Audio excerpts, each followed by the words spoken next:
welcome all of you in this ward. I am told you all come from the 5 wards, huh? Isn't it? Yeah, so you feel welcome. And I'm also very happy to see the young people, the youth, attending this kind of a meeting. I was not informed details about this meeting, so I will not be able to say so much, but I want to say that I would recommend that you, the organizers of this meeting, to organize a lot of such meetings for the youth. Thank you very, very much in those few remarks. I don't have much.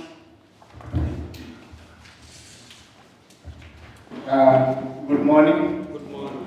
My name is Nation. I'm a constituency manager, Kisumu City constituency. I'm happy to join you. I don't know what this meeting is about, but in public service, we say you must always have your Gideon boots on. When you are called, you respond. Mengi utajulia mbele, sindio? That is all public service is about. So I'm here for as long as you need me. If there's anything you want us to highlight, we are available to you. But just to catch up, I'm told you are 4 wards. Represented from 4 wards. So which ones? Which ones are represented? Migosi. How many are from Migosi? Migosi, Which other one? Yes. Kondele, yes, I can see Pablo there. Definitely Kondele is here. Railways. What Wareru? Okay. Kaunini Sharemoyo, the host. Where are you? The host youth. Ndio huyu wasai mmoja tu. Watu wa Kaluleni. Kaunini Sharemoyo yule? Hawako. Wametuambiwa kama wanapigwa. To meet. Okay. Kwa majina naitwa Joseph na nafanya kazi hapa kwa hiyo organization Siasa Place. Before niendelee nataka kupatia mwenzangu pia jitambulishe and then tuendelee. Papa Stano. Ama wacha ni frame hivi. Wangapi ni mara yao ya kwanza kusikia Siasa Place hapa? We have 2, 3, around 5. Okay, so Siasa Place is a non-governmental organization. Ni ile shirika isiyo ya serikali. Sawa? Inaongozwa na vijana na focus yetu yote pia ni kwa vijana na kila kitu ambayo tunafanya ni kwa manufaa ya vijana. Sawa sawa? Yes, so our main focus is young people. Nimesikia hapo watu wakisema governance issues, politics issues. I don't know where these things, I don't know. Zinakuanga tofauti politics and governance. Zinakuanga different. Ni the same. Okay.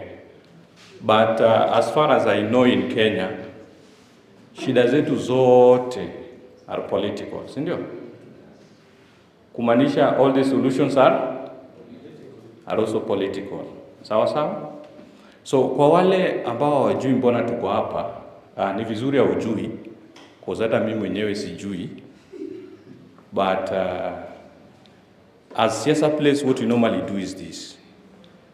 Tuna create ile platform for conversation, for dialogue, okay?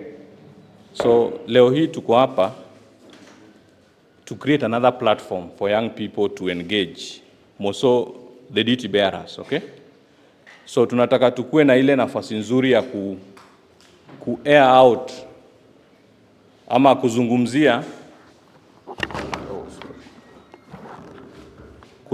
zile changamoto tunapitia kama vijana nimesikia zingine hapa, na pia viongozi wetu pia watueleze ni mpangilio gani wako nazo pale kwa serikali, sawa sawa, inayohusu vijana.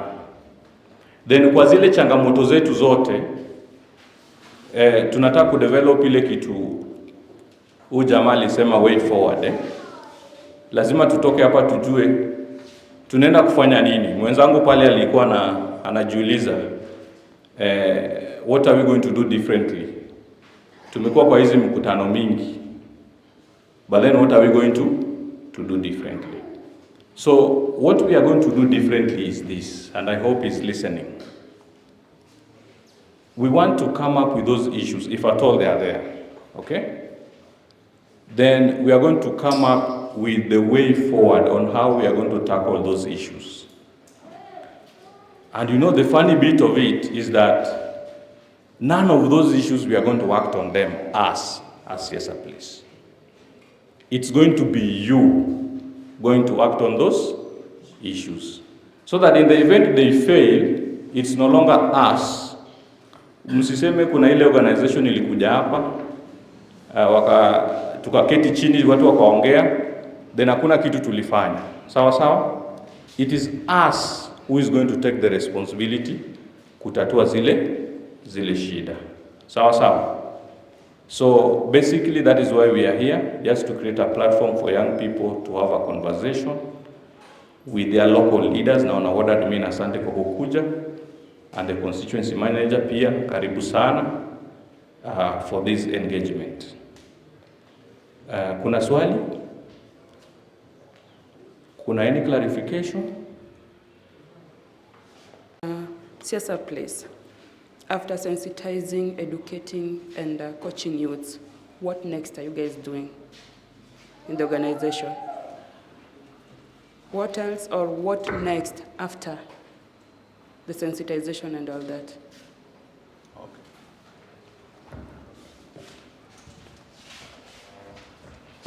Thank you so much, Joseph. Once again, my name is Emmanuel. My question emanates from your banner. As it is written, your vision is to inform, liberate, and engage people.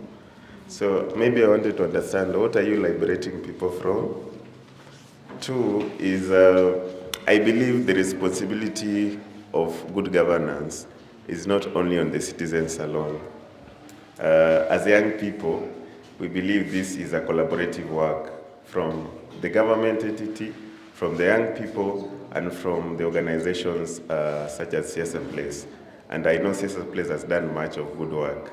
So how are you going to drive these things, action moving forward, so that whatever my friend from Kodele asked, how are we going to do it differently? So that we don't just come, say sweet words, and then you leave it for young people that it is now our responsibility. Yeah.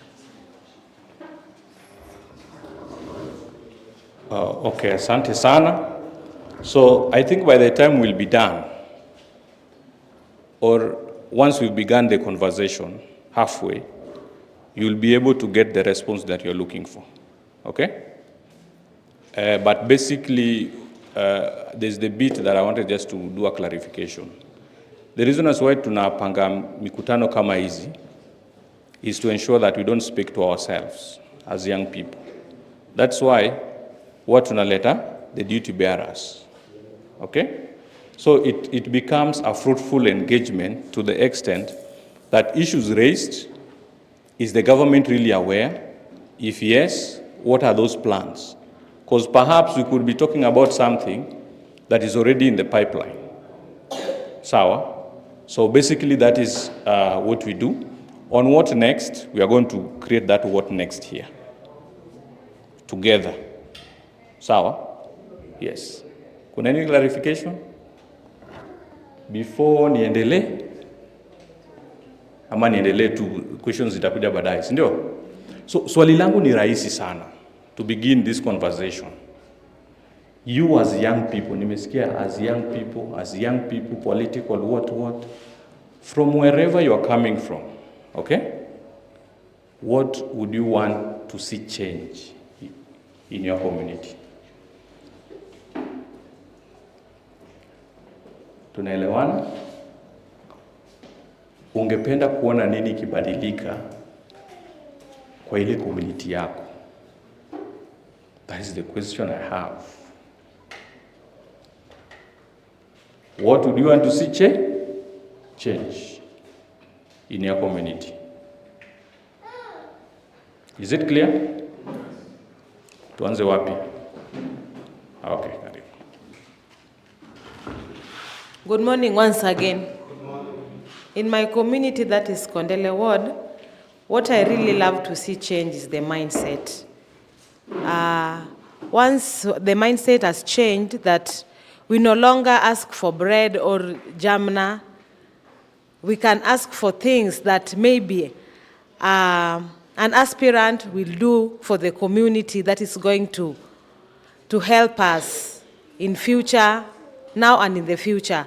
It is just for us to change our mindset. I think that would help our community. DJ, microphone again.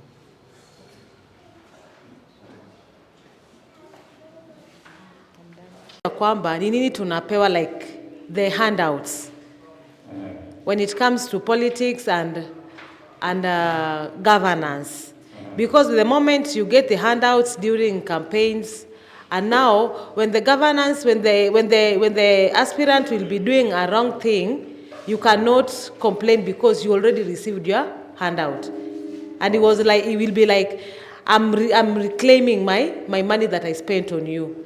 Okay. Yeah. Sawa.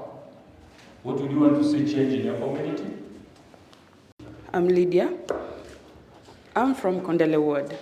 And what I can say about the handout that she has talked about is poverty.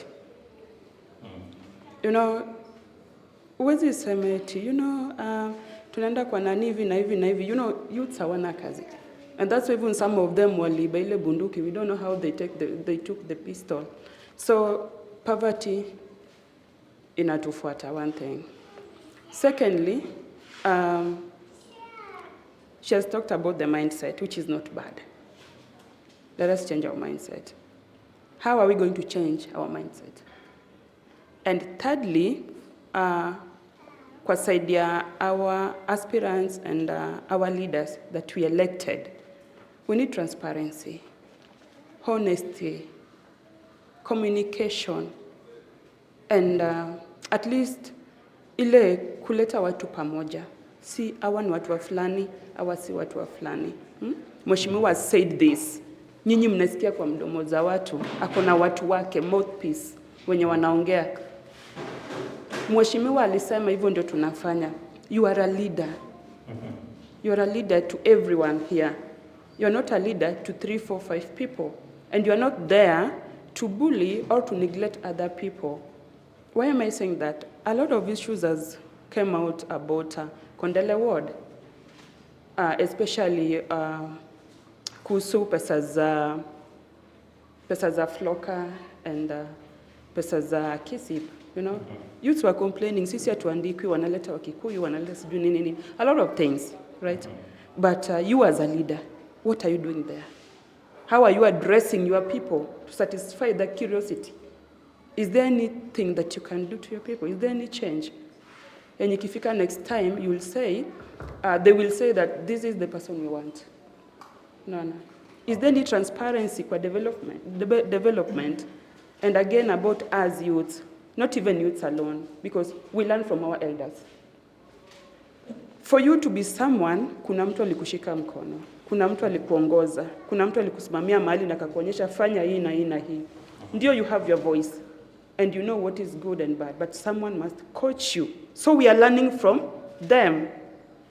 It depends from the person you are learning these things it depends with the person you are learning these things from. So as we talk about youth, let's talk about our seniors. Old people, young people, let's talk about our old people too. It's not all about us. Because ukitaka kung'oa mti, unaanza kwa roots.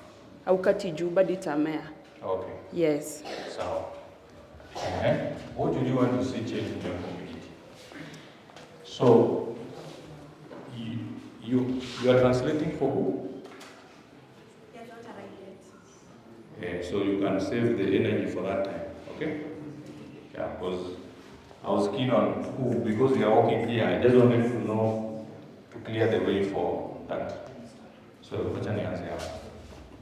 okay, thank you.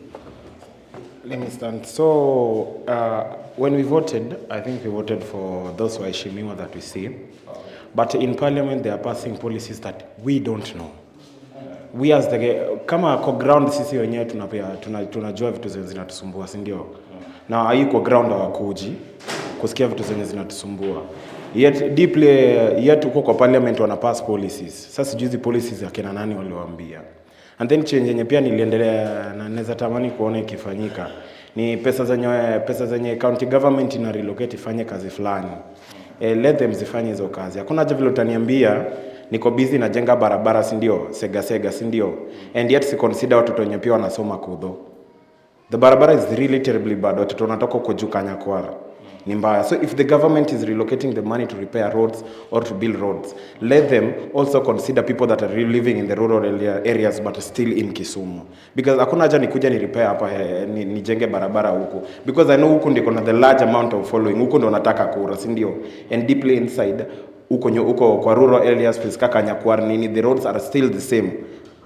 Vile ulivotio ulikuja tu kajenga wakapita na nini, wakapita mara moja na tractor tena wakarudi mara moja, alafu nini kakanyaga and then wakacha hivyo mara. And watoto wanasoma hiyo side and unapata street lights hizo sides zimekuwa damaged for a while and hakuna pesa zenye zimekuwa relocated kuzi-repair. Deeply inside they are busy passing bills na sijui hata hizo bills zenye wanapass ni gani na za nini. So wakuje kwa ground wasikize watu and anytime wamepanga baraza isikuwe ni chief anakuja baraza ama ni wanatutumia mtu. Deeply inside hatuko elect mtu, ni hao ndo tulio elect. So they should do their work, they should come to the ground because wakitaka kura wanakujanga wapi? Kwa ground. Mbona wakishapata sasa kura wanakaa kwa ofisi? It's not right. They should change their system of doing things. Okay. Nadhani wengine wako hapa wameacha ofisi wamekuja. Okay. What would you want to see change? Let me skip you, get to him, then I'll be back. Okay? Yes, thank you everyone. I think I want to see a change in the occupancy of these leadership offices because I expect to see these offices being occupied by a leader who respects the rule of law. When I was doing introduction, I said something about questioning the acceptance of popular thinking, because that is where the challenge is always domiciled. We realize that we are not getting the value for our taxes simply because we fail to develop the new ideas, but the challenge is always to abandon the old ideas because somebody or some people had set the standards and they are glued to those standards such that when we as young people, we try to come up with a new idea, they find it a bit agitative to get or to discard the old ideas. Like for example, if we check on the Gen Z's behavior on last year's DD, the popular thinking is that State House, or rather Parliament, is very secure that nobody can go there. But what happened? We realized that there was a breakdown of that kind of thinking. So these are the things we need to explore as young people. And actually, at the end of the day, we must come up with leaders who respect the Constitution, the 2010 Constitution that we have, and other tenets of the law. Thank you. I think you ask about what do I want to see change in my community. Well, I think before, what I am right now and what I was maybe years back is I thought that politics does not affect me until sometimes later when I'll look at my payslip and see how it's rated. And then I'll ask myself some questions that So if these guys are able to deduct such amount from my salary, then what do I expect as an individual? I expect the whole infrastructure and everything that affects my life to change. Because if you are going to deduct SHA, then when I go to the hospital, I need to see a good health care. If you deduct whatever you want to deduct, I should have a replication of the same thing. But I think what I need to change is that we as the young people, or people who are in this generation, we need to understand that politics is going to affect you both directly and indirectly. And anything that you are going to do is either politically influenced or fully influenced by politics. So then we need to fully participate in anything political, because in one way or the other, it is going to affect you in one way or that, or in another direction. So what I want to change is the mindset. I usually don't want to talk about the politicians because we are the employers. If you employ somebody into your organization or a company, you've given them the directions and what we call the standard operating procedures, that this is what you need to follow. This is what you need to deliver. If you don't deliver, an employer has nothing to do with you. You are going to be fired. Why are we giving these politicians a lot of power when it is our own votes that has given them that particular space to play? So we have given them the job. They need to operate. They need to deliver what we gave them that power to do. So if they are not going to deliver, it is again coming back towards the people, that we need to tell them that, we gave you this 5 years. We gave you that particular position to come and change, but we have not seen you changing it. So we have nothing to do with you. But we don't want to be a generation, we don't want to be a population which we have given you a job, and we are the same people who are going to come and beg you, ati mheshimiwa, okemewa gimoro, give us something small. And we are the people who have given you this particular position. So I want that to change. You have to understand that you are the one who has the power to fire and to hire. Once we have understood that, and it has to be like, I need to see a road being built. I need to see an hospital working with fully equipped with medicine. That is what I need. It's not like Mheshimiwa is coming somewhere, so we need to go there and get some 100 or 200 shillings. Because that one, we are killing our own future. Okay. So that is what I want to see. Okay. So, allow me interject kidogo. There is somebody who says that as young people, we still don't know what we want. Okay? And unfortunately, that is still what is coming out. Okay? All your points are very valid, and I want to urge all of us who are using phones, I hope, we're just here for 2 hours. So if you can, I'm still not getting real issues that is affecting you from your community. Okay? We are still talking about general issues. What do you want to see addressed? It's not coming out, okay? I want us to agree on that. Because that is why we talk and we don't find anything solved.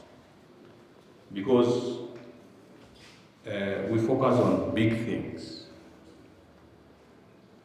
Things that we can't measure, things that we can't track, okay? I'm not saying what you've said is wrong, but these are space for discussions, you know. Now, we are here also to guide the conversation. Can those issues come out, okay? When my friend here feels like what admin is not the right person to solve the problem, is it really true? Okay? When you elect a leader, would you expect the leader to come to I once went to, I did an activity with this guy some years back. I don't know how many is Kumbuka. So, in those issues that when you're doing your cleanup, do you expect that leader to always be present there? What are other systems that are there that should be strengthened to work for us? Okay? I want us to be young people who are aware of the problem to the extent the first 5 minutes that you are given, the issue that you want the leader to address comes out clearly. That is the challenge I have for you guys. We are not still speaking to the issues, unless you guys are not coming from Kisumu. I was born and raised here. Okay? What do you want to see change? You know? I can say like one of the challenges we are facing personally in Kondele ward is insecurity, theft. It's a matter which is really arising due to lack of unemployment to young people. So me, what I can try to say is when they bring some activities or create some employment for young people, at least it will reduce that number of theft which is really increasing. Nikisema kitu kama, nakumbuka kitu kama ile kazi mtaani iliyoletwa, sikuiona pali like ilikuwa the number of youths wenye walikuwa engaged kwa hiyo activity ilikuwa minimal sana, na ilikuwa kitu kama corruption. So I was like, kama hii ni program waliletea youths, mbona wa engage youths kwa hiyo activity? So literally theft is really increasing. Okay. Okay. Yes. So I wanted to echo what she said. The change that I expect is seriousness amongst the leaders, reduced hypocrisy. Talking about hiyo story ya kazi mtaani, walileta list ya over 4,000 youths after youths applying for that work. You see, when you're bringing 4,000 youths for that single work and you could take like 1 week, you're not being logic. What do you want? Unataka watu wagawane aje hao watu wote? They applied. They could have sent those messages to hiyo simu zao. Instead of kuleta hizo vitu na kupost mahali. After kuleta, wa sideline. Mi nitasikia vibaya, but at least wale wenye walienda, kulikuwa na organization mahali. They were organized. Sio ufala yenye walileta pale, alafu they expect kila mtu tupange line moja refu in the name of work, then hakuna mwenye anapewa kazi. Same applies to Nyota Fund. Tuna apply, tunaulizwa kila saa, jibu swali, pick number, umepick 2. What are those? Let's just avoid hypocrisy. So what is the real problem in that? Unemployment. Unemployment. So how is Kazi Mtaani and Nyota contributing to unemployment? Kazi Mtaani is contributing to unemployment because this Kazi Mtaani inakaa kama like bring employment to us. The moment wanaleta watu wengi hivyo, hakuna organization, hakuna watu hawajakuwa organized. Inafanya hao watu wenye wanachagua watu they become picky, wanaangalia family members or close friends, kumaanisha hao watu wengine watakuwa unemployed, leading to theft and people killing each other. Nyota Fund ilikuwa usaidie youths kupata funds, watengeneze nayo jobs, wakuwe independent, but the foolishness that they are doing, watu hawazipata hizo funds, wanatupeleka east and west na hakuna kitu wanatupea. Okay.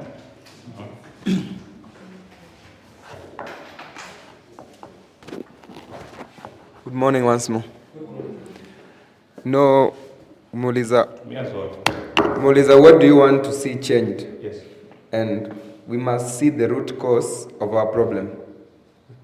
And ule jamaa beshte yangu pale alisema everything inakuwa influenced politically or fully politically, si ndio? Unapata tunachagua leaders, the moment tumechagua msee alikuja katumia do. Ametumia do, the moment anaingia kwa ofisi pale ataangalia aseme si kwenda hapa the legitimate way, nilitumia pesa yangu. Tulikuwa na Jimmy, sijui anaweza kumbuka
right.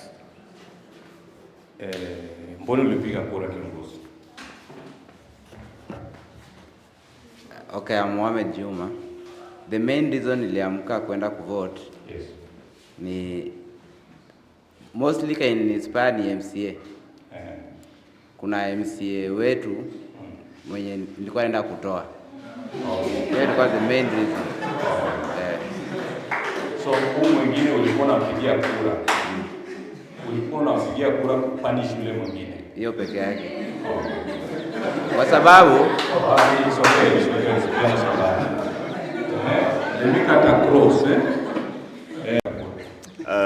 well, for me, the reason nilipiga kura ni moja.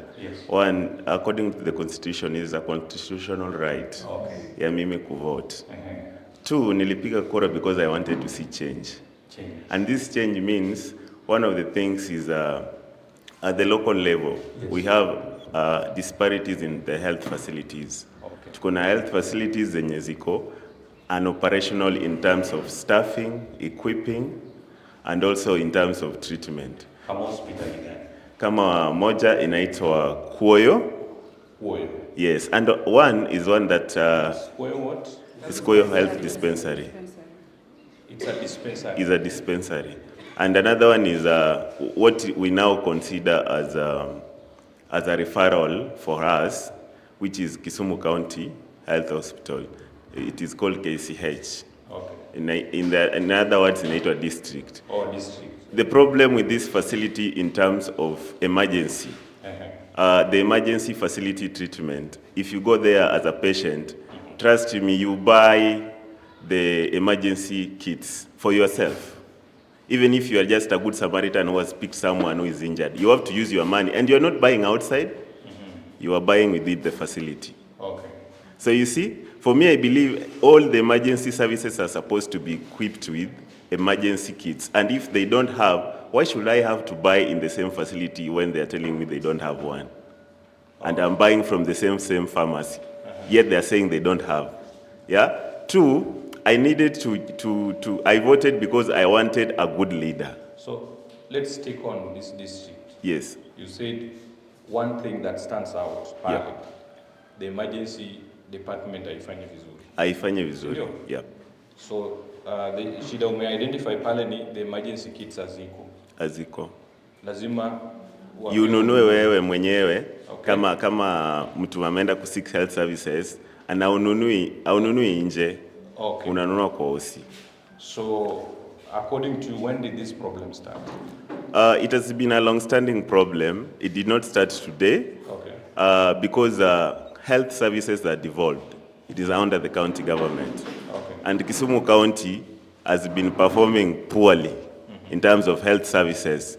Yet, health services is one of the highest departments that give Kisumu County on-source revenue. If you go, on-source revenue is generated highly from the health department. Okay. But what is supposed to be returned in terms of services is not what we get. Okay. So the reason why I went out to vote is to vote so that we have a leader who is under the county government, who will ensure that we have health services, health systems that are operating. Okay. Yeah. Still on the district, how many people depend on that hospital? I would say a lot, because right now the one that we had as a referral, the Jaramogi, has been transferred into the national government as a parastatal, and it serves almost quite a huge number. So district hospital serves almost 8 sub-counties of Kisumu. 8 sub-counties? Yeah. Okay. You talked of Koyo dispensary. Yep. What is the problem in Koyo dispensary? Like any other, I know people in the room know that Kisumu County has community halls. And the idea of community halls is to have community halls that operate. But what we have is a structural kind of thing, like this hall. It is just constructed, and it is given a name like, let's say, Kaloleni Shaurimoyo ICT Hub. But if you go inside, there are no ICT equipments. So for that, it is a health facility with structures, but there's understaffing, and also there are no medical equipments to do some kind of testing which you are supposed to get. Because I believe as a person, if the system of governance has been devolved, I need to get health services from where I'm coming from. I don't have to go to town, yet I'm coming from Muhoroni, and I have a health facility. What was the reason for devolution? Is to ensure that services move closer to the people. So if I have a health facility which is being funded by the county government, why should I have to walk away from Muhoroni to come and get? I should be starting with this one. So if this one does not work for me, then I'm supposed to be referred to another facility. Yeah. Okay, so still in Koyo dispensary, understaffing. When you say understaffing, what do you mean? How many do we have there? Understaffing, I might not know the exact number because each hospital is supposed to, depending on the number of the population that gets services. But for Koyo, the reason why I'm saying understaffing, because sometimes you find people are overcrowded. There are too many people waiting for services, and the system is very slow in terms of even treatment. Even just finding a doctor, and by the way, one of the problems you also have in terms of health related is doctors, finding doctors in hospitals. If I'm lying, they'll tell you. You go to a health facility around saa 5, unaambiwa daktari hayuko. Kama Koyo dispensary. It's not Koyo only, but you just go even to these bigger hospitals. You are told ati daktari ashaenda. So you ask yourself, how long does a doctor work? For how long should they be working? That a patient comes all the way from a different county and around between 11 to 12 cannot see a doctor. Yeah? So it's the same for Koyo dispensary. The staffs are not what is supposed to serve them because the population is too big for the staffs that are there. So when you say the population is too big, ni kama approximately one. If you go by voting patterns, those who vote in Koyo is in Manyata B. Manyata B has more than 3,000 voters. Those are just voters alone. But you know, when it comes to acquiring services, even people who don't vote, they go to the facility to acquire health services. So if you tell me a health facility serving almost 5,000 people, having not more than 10 staffs, is that fair? So one last question, and then niende kwa mwingine. When you talked of lack of equipment, yes. Specifically, which equipments were you referring to? Basically, dispensary is a level 1 hospital, and there are basic testing things that it is supposed to have. Like you want to go and test malaria, you want to go and test, what do this call, these other diseases that require just normal testing, that are in the range of 300 to 200 shillings. I'm not supposed to go to the health dispensary and I don't find such equipment, or I'm told they are not working. So I have to go to another health facility, which is very far from me as a citizen. I believe this facility, in as much as it is a level 1 hospital or a level 2, it is supposed to have the basic testing equipment that any level 1 or level 2 facility is supposed to have. Okay. Yeah. Thank you very much. I see we are getting somewhere. Give us what the problem is. Okay? Basically, ile swali nilikuwa nauliza, what would you want to see change, was basically kukuuliza what is the real problem that you are facing pale mashinani. Amenieleza hapo kuna story ya health. Then hatutaki tu tukue wale noise makers. You get? It's bad, it's bad, it's bad, it's bad. That is how we are wired as young people. It's not working, it's not working. It's true. You get? Can we begin solving problems one by one? So that at the end of the day, we hold these leaders accountable based on what is not working. Hatuwezi solve zote, but can we be intentional in terms of engaging our leaders? Because if we play politics all the time, like tumelect to leo, then next year, afanyi kazi.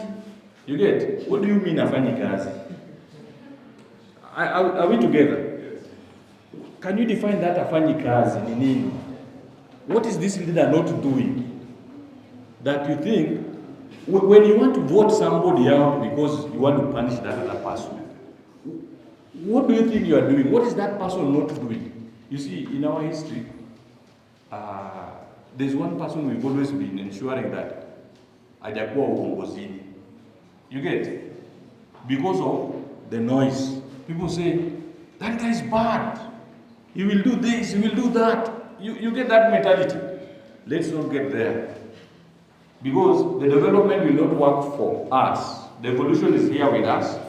But if we don't define our problems, if you're not so sure, if you are among us, trust me, we'll always come for these engagements and go minus anything. So what I want us to do is very clear. And I believe nini ni watu wa mashinani, si ndio? Can we define the problem? Call the problem by its name. Kiongozi unaitwa nani? Emmanuel. So if Emmanuel today came here naked, sorry for using that example. You see, we don't say that people in Kaloleni, they normally walk naked. Are we together? We want to say that it is Emmanuel that on this particular day came in. Are we together? So call the problem by its name. I would wish to know where that problem is. So ukisema Kuoyo, tunataka kujua Kuoyo iko wapi? Iko ward gani? Iko sub county gani? Okay? Hiyo shida unasema, when did that problem start? Are we together? That is how you clearly define a problem. Then you go and tell us who is affected by this problem. Is it even really a problem? You see, do you know why we have to do that? It is true that resources are limited. Si ndio?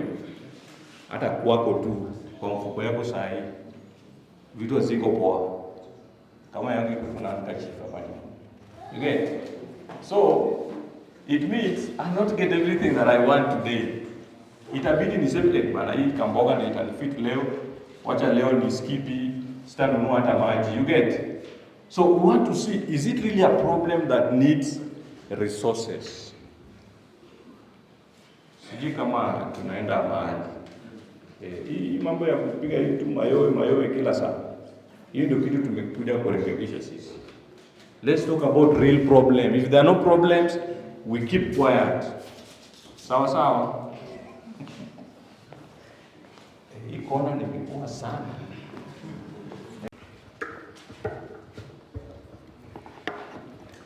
So kwa majina naitwa Dick Orongo tena.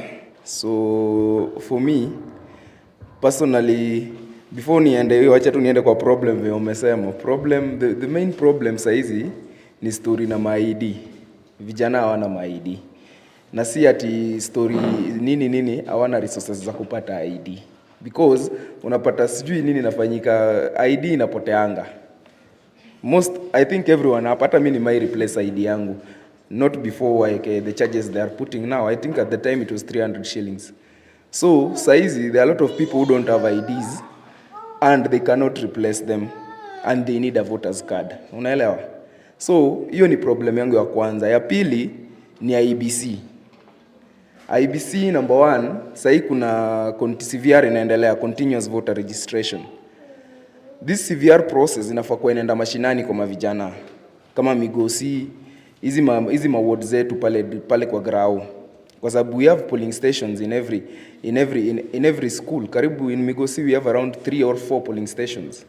So vijana wakitaka kupata voters card, why can't IBC just devolve this thing ikuje hadi hapo kwa polling center, vijana waingie kwa polling center wachukue ma voters card? Because saizi unapata msana toka Kajulu, atafika Huduma Center, ana do, ana biz, ana anything, ni kijana. So how will he make it there? Unapata maybe hata kuishia maybe kani nduthi ni tuso, kurudi tuso. Akifika huduma anaambiwa sijui leo hakuna story inafanyika. And then IBC also is not even sensitizing the public about where these registration centers are, because they have a mandate to do that. Because if they are conducting the CVR, wanafaa kuwa wanakuja out wanaambia vijana in Kisumu County, this place. So me I feel like there is wanasema ati hawana resources, so hiyo ndio kitu wanajaribu kutuambia, but me I feel it's systematic kwa sababu wanajaribu maybe suppress hiyo vijana kuchukua kura. Because what is the essence of you conducting unasema tunafanya campaign ya wase kuchukua kura na wase wenyewe hawajafikiwa. So you know it's really disappointing So I don't know what the office of the MP is doing about it, because naona time pia inaisha, it was 29th, yeah? Because you also need to extend that. I feel they need to extend that maybe by another week, because pia tulikuwa na wiki yenye tulipewa ya kumon.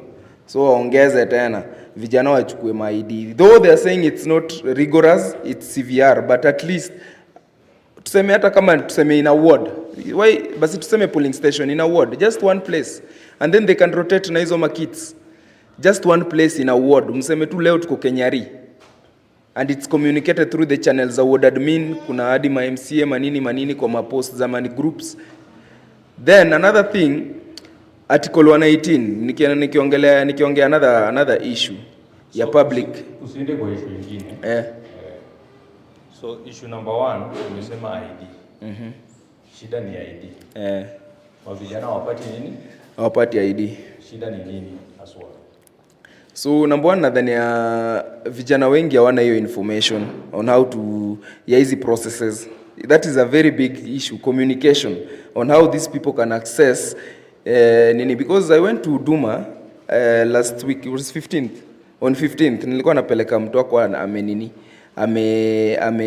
alikuwa na ID lakini imepotea, and she's not a voter. She wanted to register as a voter. So we went there.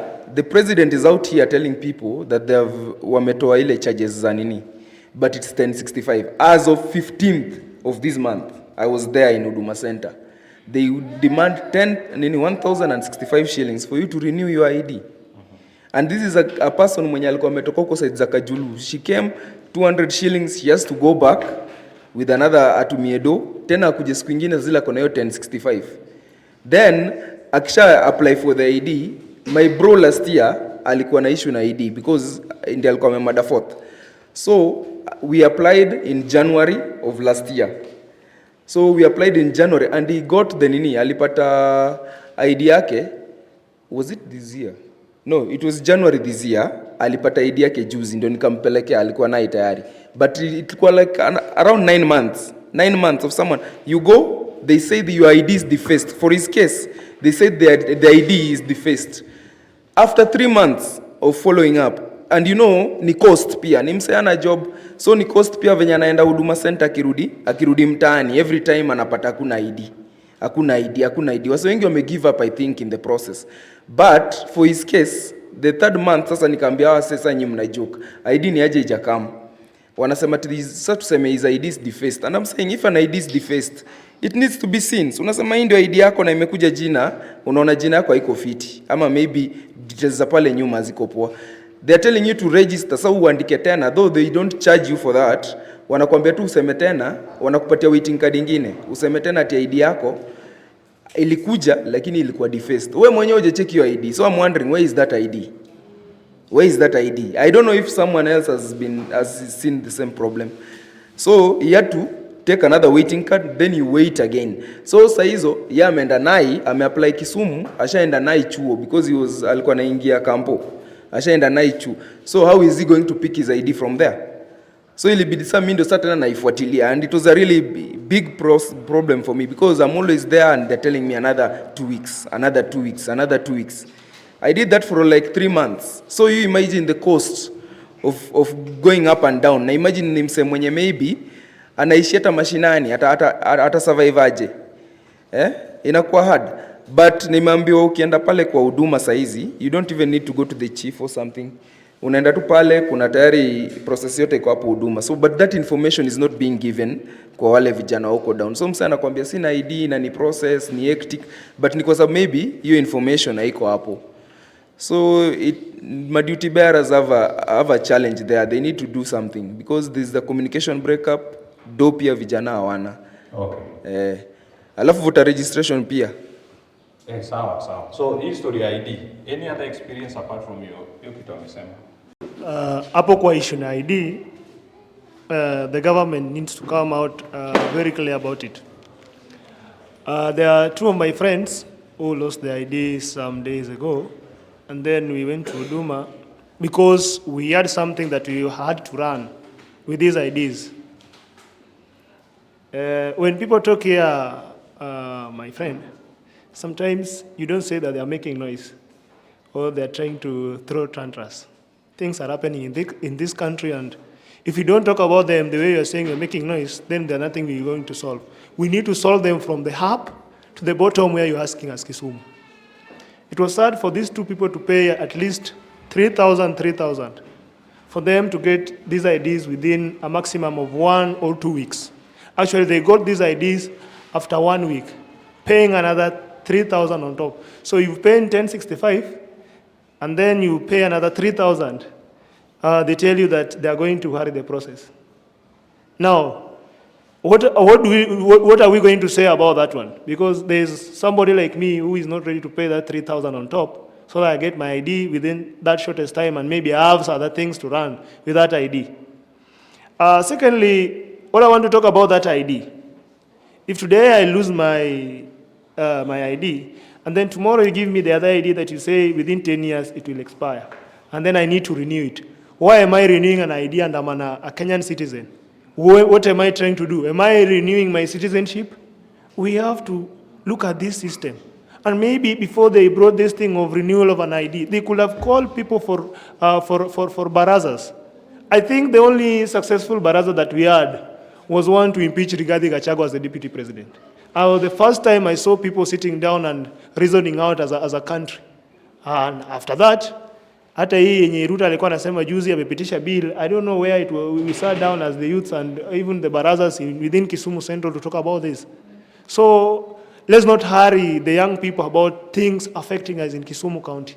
These things start from national level, because even if you go to your leader today, he'll tell you that huko juu bana wametufungia because of 1, 2, 3. Tribalism starts from the upper table. It's not down here with us.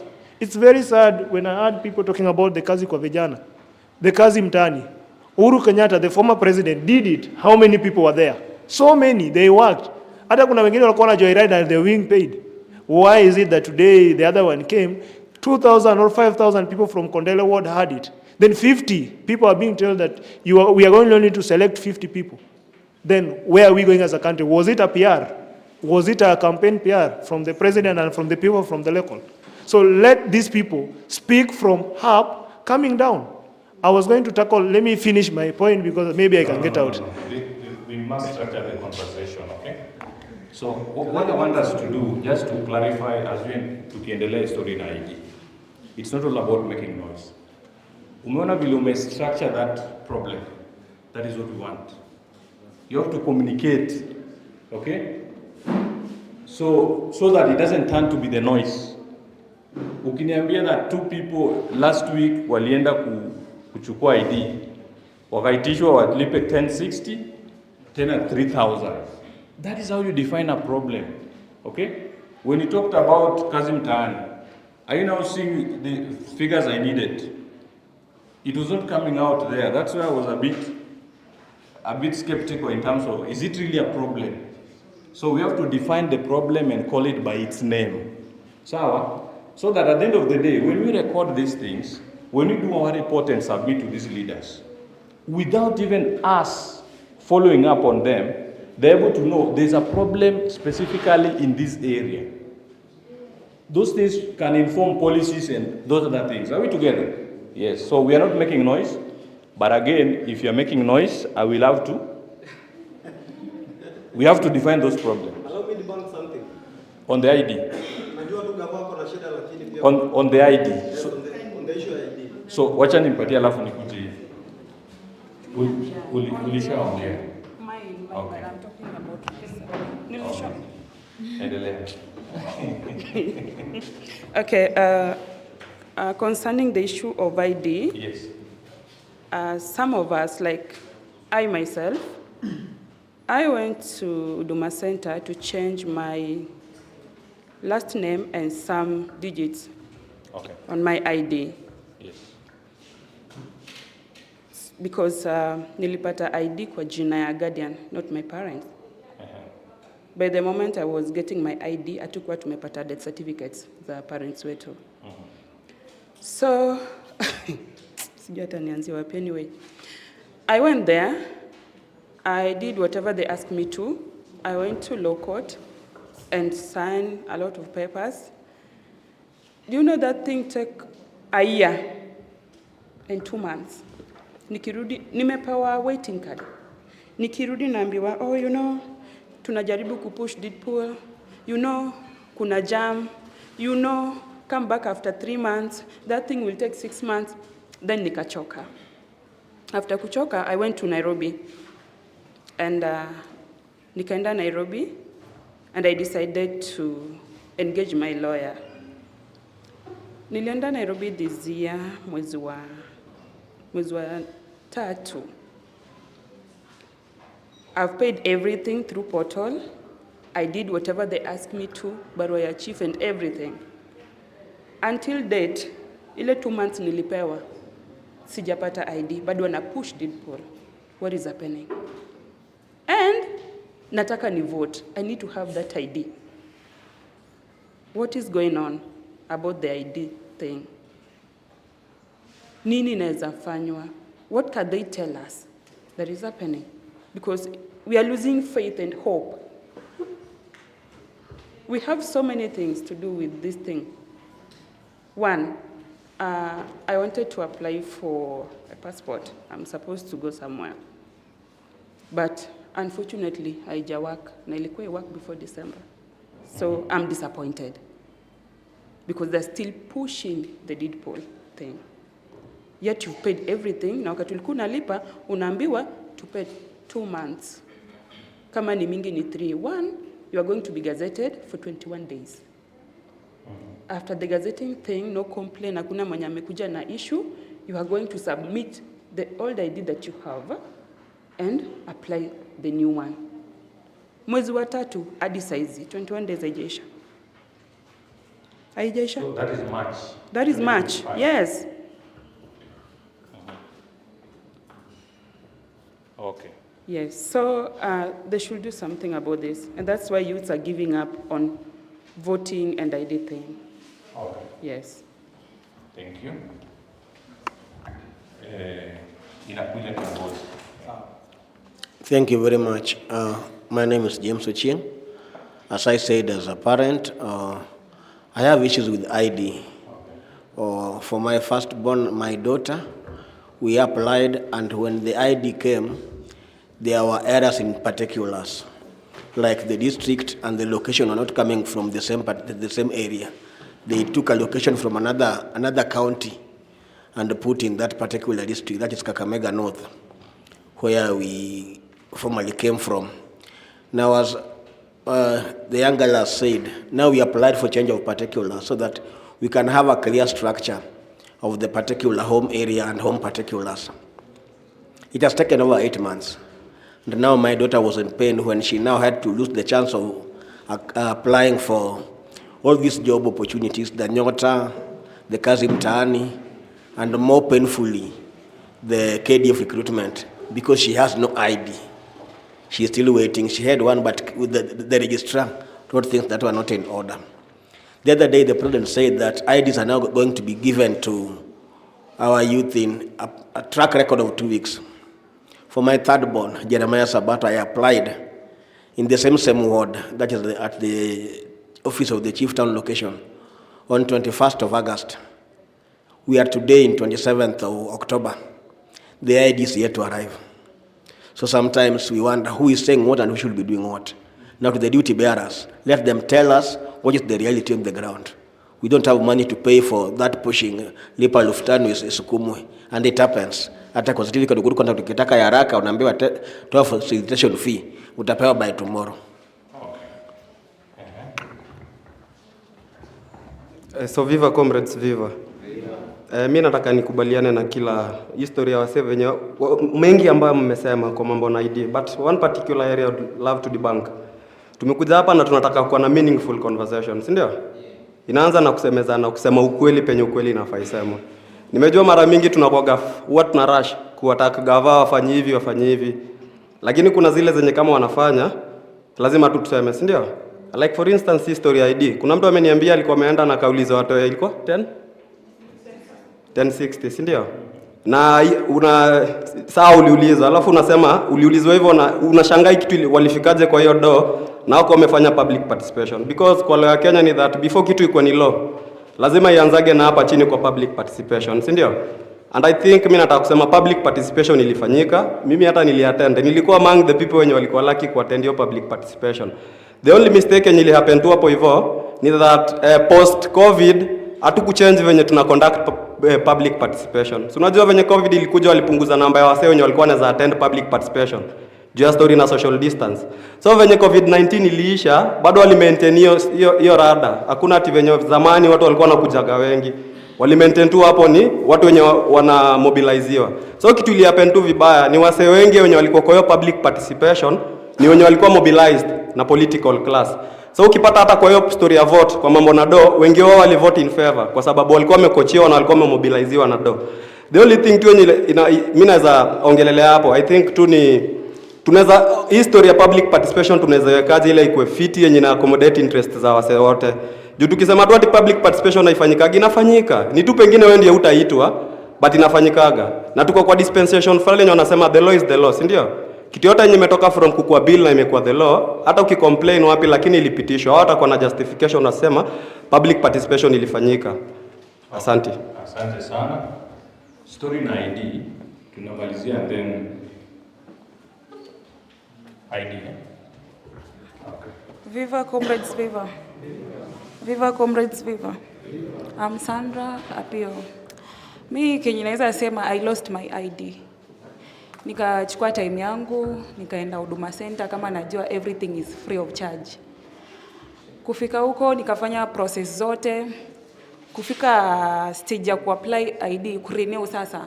Naambiwa you have to pay 1065. So najiuliza hii 1065 inataka kutoka wapi? Kukuja hapa nimetumia transport, kurudi pia nataka kutumia transport. Hii pesa yote nataka kuitoa wapi? Because mi kwenda Huduma Center nilijua kila kitu is free of charge. So I just gave up. This month on 15th. On 15th? Yeah. October. Okay. Sawa, issue ID. Nataka tukubaliane. It's a problem. Nimesikia 1060 Prezo aliitoa, si ndio? Prezo alitoa. Alisema renewal. So alitenga. As siasa place tunafanya ID campaign. Unaona hizo vitu mnasema kuhusu like what you're saying, the underlying issues. Why? So is it the narrative that is going out there ni that young people were so vibrant last year and currently kuchukua kura wamekataa, si ndio? But then the real issue ni story na ID because the basic requirements ni kuwe na ID. So sisi we are doing a campaign on ID.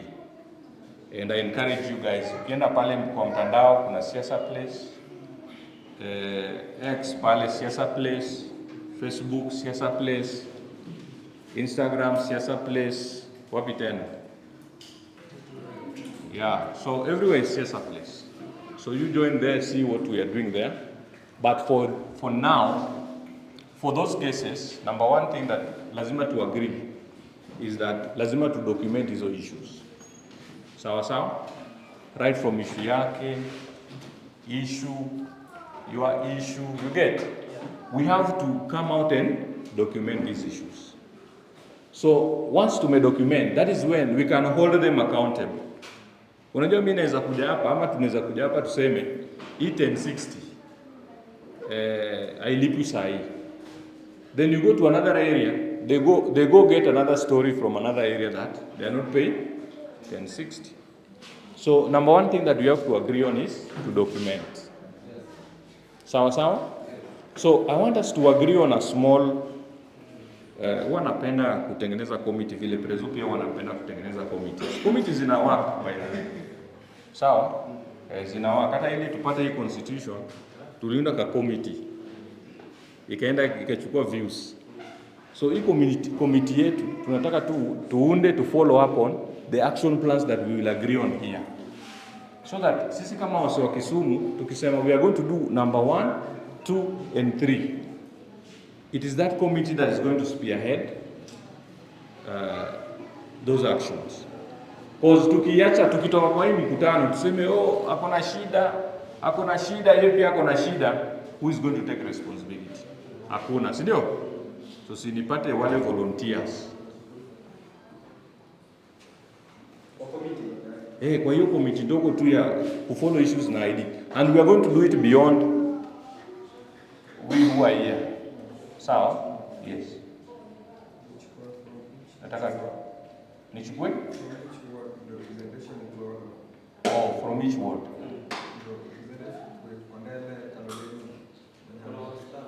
Okay. Oh, ward stand. So kiongozi huyu unatoka gani? Migosi. So hata kama wewe ni wa Migosi na unataka kuingia kwa hiyo nini? So akishakuwa pale, you still free. Sawa?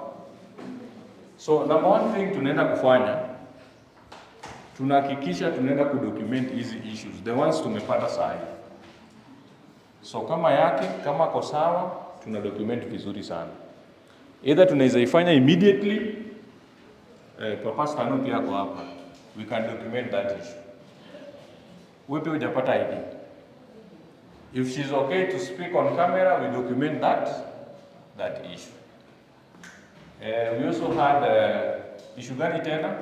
Hiyo issue yako, by the way, you can only speak on those experiences, we document that issue. Sawa? So, don't overbunga.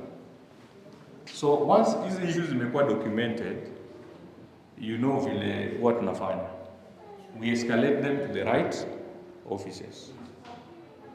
Sawa? So, that is step number 1 and number 2. Tukisha document hizi zote. Step number 3, so Migosi railways, Kaloleni hapa, si ndio? So we are going to work with other youth leaders from across Kisumu Central. Sini bado tu Kisumu Central. So kumap more issues, yani wale watu wako na this shida ya kupata ID. So we continue the documentation so that to amplify huko nje, because tusiposema hizi vitu to the public and also to the officers, hakuna kitu change, si ndio? So we are going to document, we are going to identify. So kama wewe Kaloleni hapa, utuambie kuna wase wengine pia wako affected na issue ya ID. So we want to know 1, 2, 3, 4. Wewe pia railways hivyo hivyo, okay? So when are we going to do this?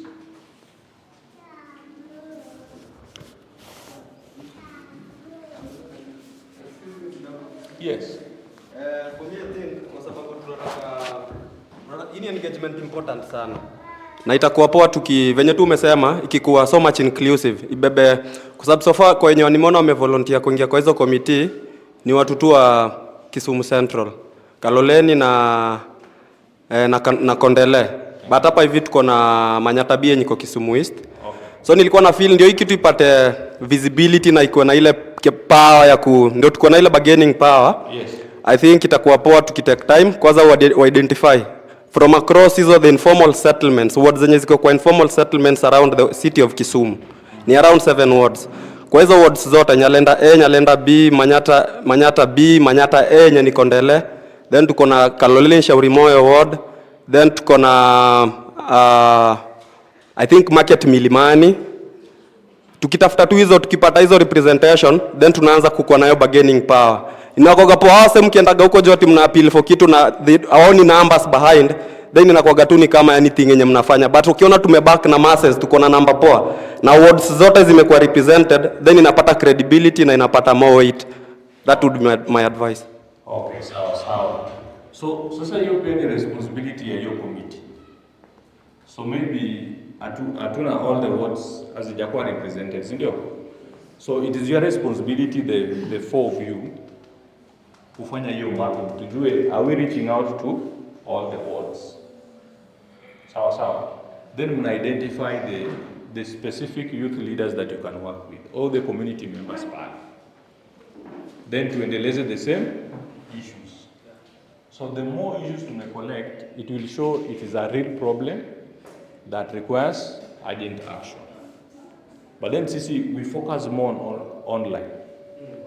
Most of our advocacy is always online because it is the cheapest way, it's faster, and ukiongeza hapo time ingine hapo it's very efficient, okay? Because what we do is this. Hata hii conversation that we are having now today, what we basically do, tuna identify kama huyu ni kiongozi. If he is not online, then maybe wewe ni beshte yake, si ndio? Wewe pia pengine ni beshte yake. So in the moment to ayuko online, we target you and you. Automatically that message reaches him. Are we together?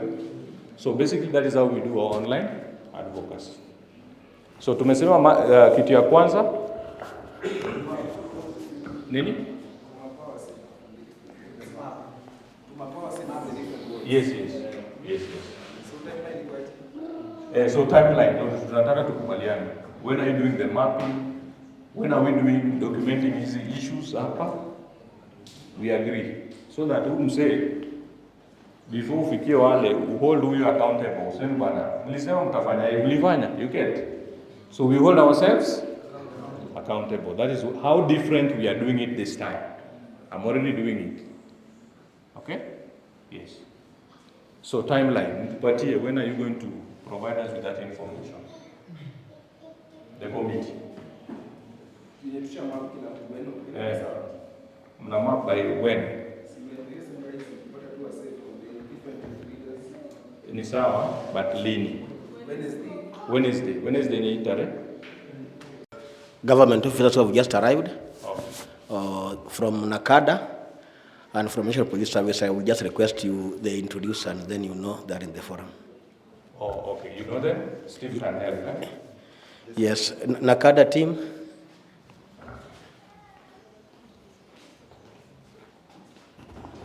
Good afternoon.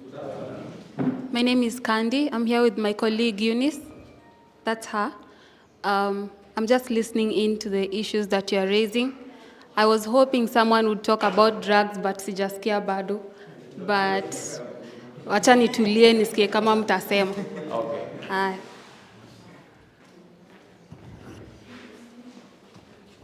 Good afternoon, everyone.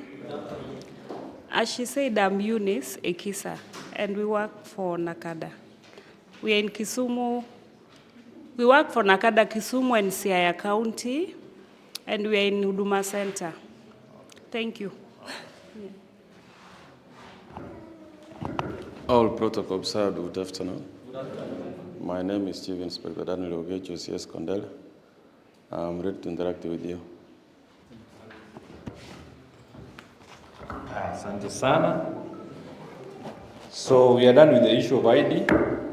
There's the issue of voter registration. Okay? Okay, on voter registration, yes. Kuna obviously issue ID na inachangia, but sasa kuna vitu mbili. IBC is not making any kind of information. Nacha tu niseme hivyo. They are not making any form of communication about the registration centers zenye ziko. Hiyo ni number one. Number two, pale mashinani, I come from Migosi.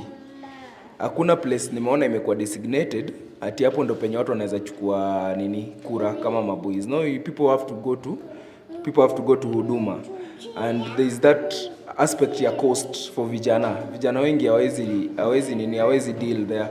So number one, kwanza watu hata wajui penye hizi registration centers ziko, the information is poor. Number two, the cost of accessing these areas, because ukienda saa zingine unaambiwa, because I've had issues, some people have told me wanaenda wanaambiwa maybe system iko down, you have to make another trip again the next day, and it's hectic for some of them. So kama IBC inaweza kuwa, because I think they have the resources, if they can just hata kama tuseme wana ile resource ya kuweka in every ward a single polling station, wako na ile kit inatembea, why can't they do that, the mobile one? They just move wakinini and they will be done in a week kwa hizi maward zetu. So that is what nilikuwa nasema about voter registration. That is hiyo issue. Hawako mashinani kabisa. Na maboi pia hawana story. So ukisema distance, approximately we are talking about, I think you know where Mamboleo is? I don't know. Mamboleo nitasemaji, nikitoka na Nduthi hapa nikienda Mambo inaweza kuwa Wanchwani from hapa, na hapa si Tao, so ni kama ni hadi Tao inaweza kuwa Roabi to so. Okay. And the mtu mwenye anastay Mambo I think the voting center yenye iko karibu ni Huduma, and I don't know how far it stretches, because I think even the people in Riyadh sides the airport, they still have to come here. So you imagine the cost of that movement. And kwanza ni tiresome, ni cumbersome. Number mbili, it's costly for a youth. So na number tatu pia hiyo information haiko, because the first day when hii ni severe process ilianza, vijana walikuwa wanaenda kwa polling station. Hata mimi niliambia wao waende polling stations za Kenyari, Kawosh, na kuna ingine na kwa Ezra Gumbe. So walienda but wakaniambia hawajapata wase. So and it was the nini. So they went there like thrice. There was nothing, because they had made an earlier communication that they will be registering people from their polling stations. That didn't happen. Now wako na confusion. Then ikarudi sasa inasemekana ni Huduma.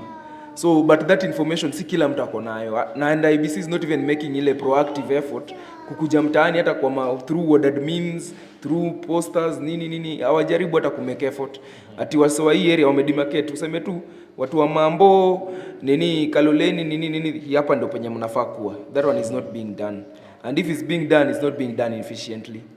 Okay. So I think that's a very big challenge. Okay. Same issue. Good afternoon, everyone.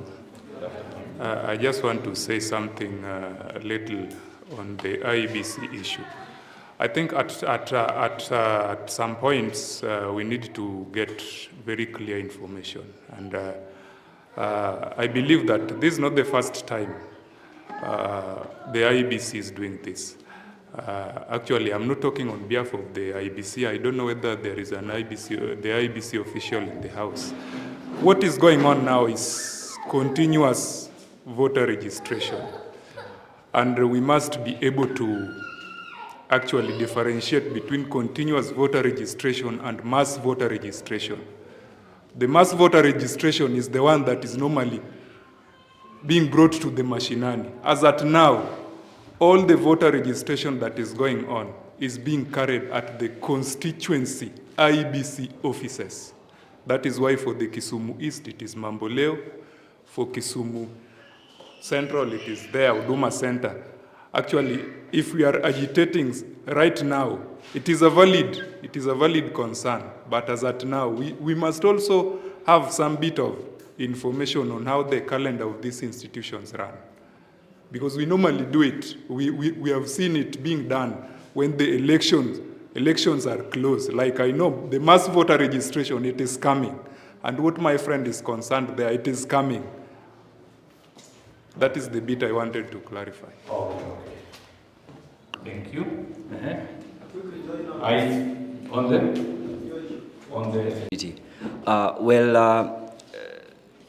I saw where you are coming from, and now where we are heading to.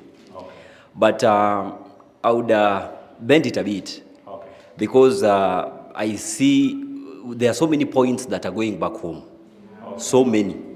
Because we are trickling down to one thing. And now that we are talking about one item, it means that so many other issues that are affecting us within communities where we come from are we are carrying them back. But now that we are talking about IBC, let me talk about IBC. I'll come back with other issues. Well, we've seen currently, it's all over, that the Gen Zs are not going for voter registration. It is all over. And the real issue is coming out in this forum clearly. The reason why they are not going. The reason why we are recording low numbers when it comes to voter registration. Why? It is because of the ID card. We've just seen it here. So many can't afford paying for it. They started the process and they left it. Simply because they can't carry on with the process. They don't have that money to pay for the IDs. So if you don't have an ID card, definitely you can't go for a voter registration. So that is one thing that is coming out clearly. And another thing, we have national issues that are also trickling down to our communities. We have issues that are affecting us as a nation, and they are also affecting us within the communities that we come from. And I would talk specifically about governance and politics. We seem to have a very thin line between governance and politics. And me, I'd like us to make the thin line to be very thick so that we separate politics and governance. Because when we talk about politics the entire time, it affects governance. And that is why you will see that even service delivery is affected because we talk about politics all the time. Service delivery to us. The NACADA are here. We can pick one item from even the issues that are affecting us in the community, which is unemployment. I hate to talk about unemployment because nowadays they're even curbing it by saying that go and get a job or maybe do something for yourself. So we no longer talk about unemployment. But we have issues that are born from unemployment. Number one, we have crime born from unemployment. That is something that is affecting my community so much. We have drug abuse because, when you're stressed, you look for something to calm you down. Definitely, they'll go for the drug dens. We have lots of them in our community. These are places that are harboring criminals who are educated. Criminals who are educated. Somebody is educated, but because he doesn't have that opportunity, he now, resorts to something like maybe doing drugs. So that is why you find that most of the issues that are affecting us as a community, in one way or the other, it is either we are part of the problem that contributed to it, or we know the problem but we cannot talk about it. So these are issues that we really have to push in this particular forum so that we go back home knowing our position as young people and our responsibility as young people and who should do what. Because at the end of the day, politics is all about who takes what and how. And governance is all about now using that force, that particular influence, that power in now influencing institutions and influencing the structures that can now give us service delivery. So we need to draw that line and make it very thick so that we separate the two. Thank you. Thank you. Just to respond to you, there's no point that you'll be going with home. Okay?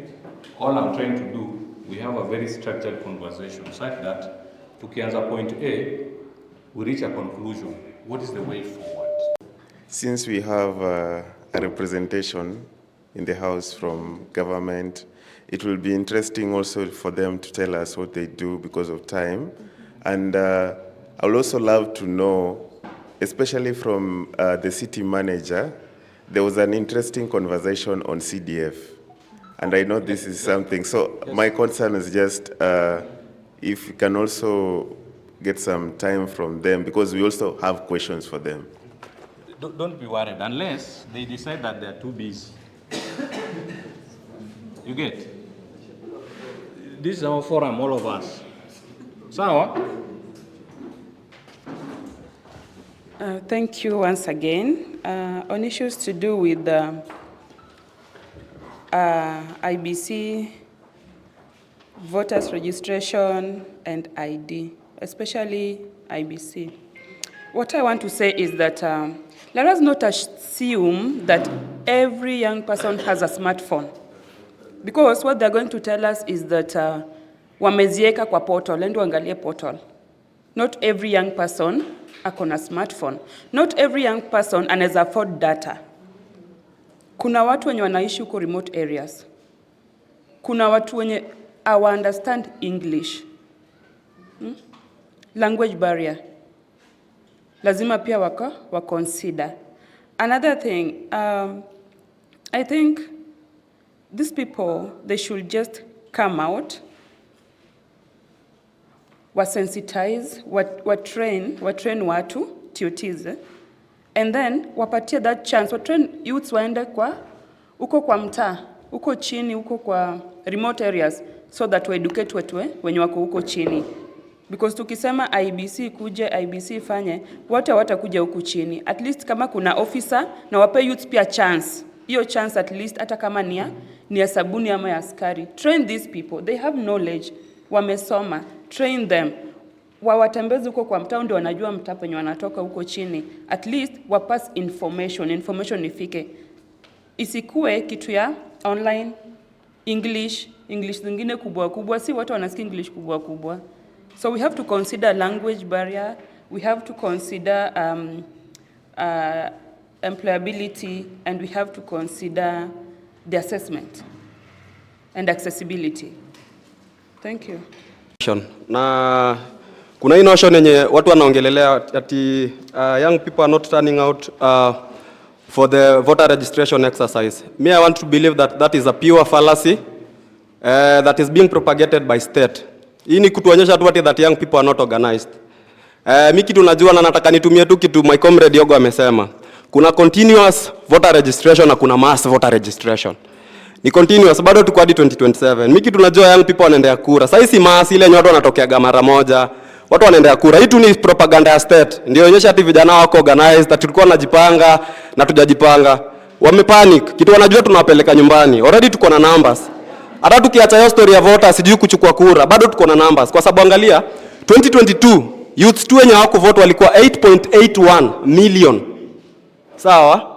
Mwenye aliwin na kura ngapi? So hata kama tu tukitap tu kwa hiyo tu ya wase wenye wako vote, au ndio wa vote tu. Iko sawa. And then the second thing yenye nataka tena ni debunk. Hawezi enda voter registration kama hujafanya voter sensitization or voter education.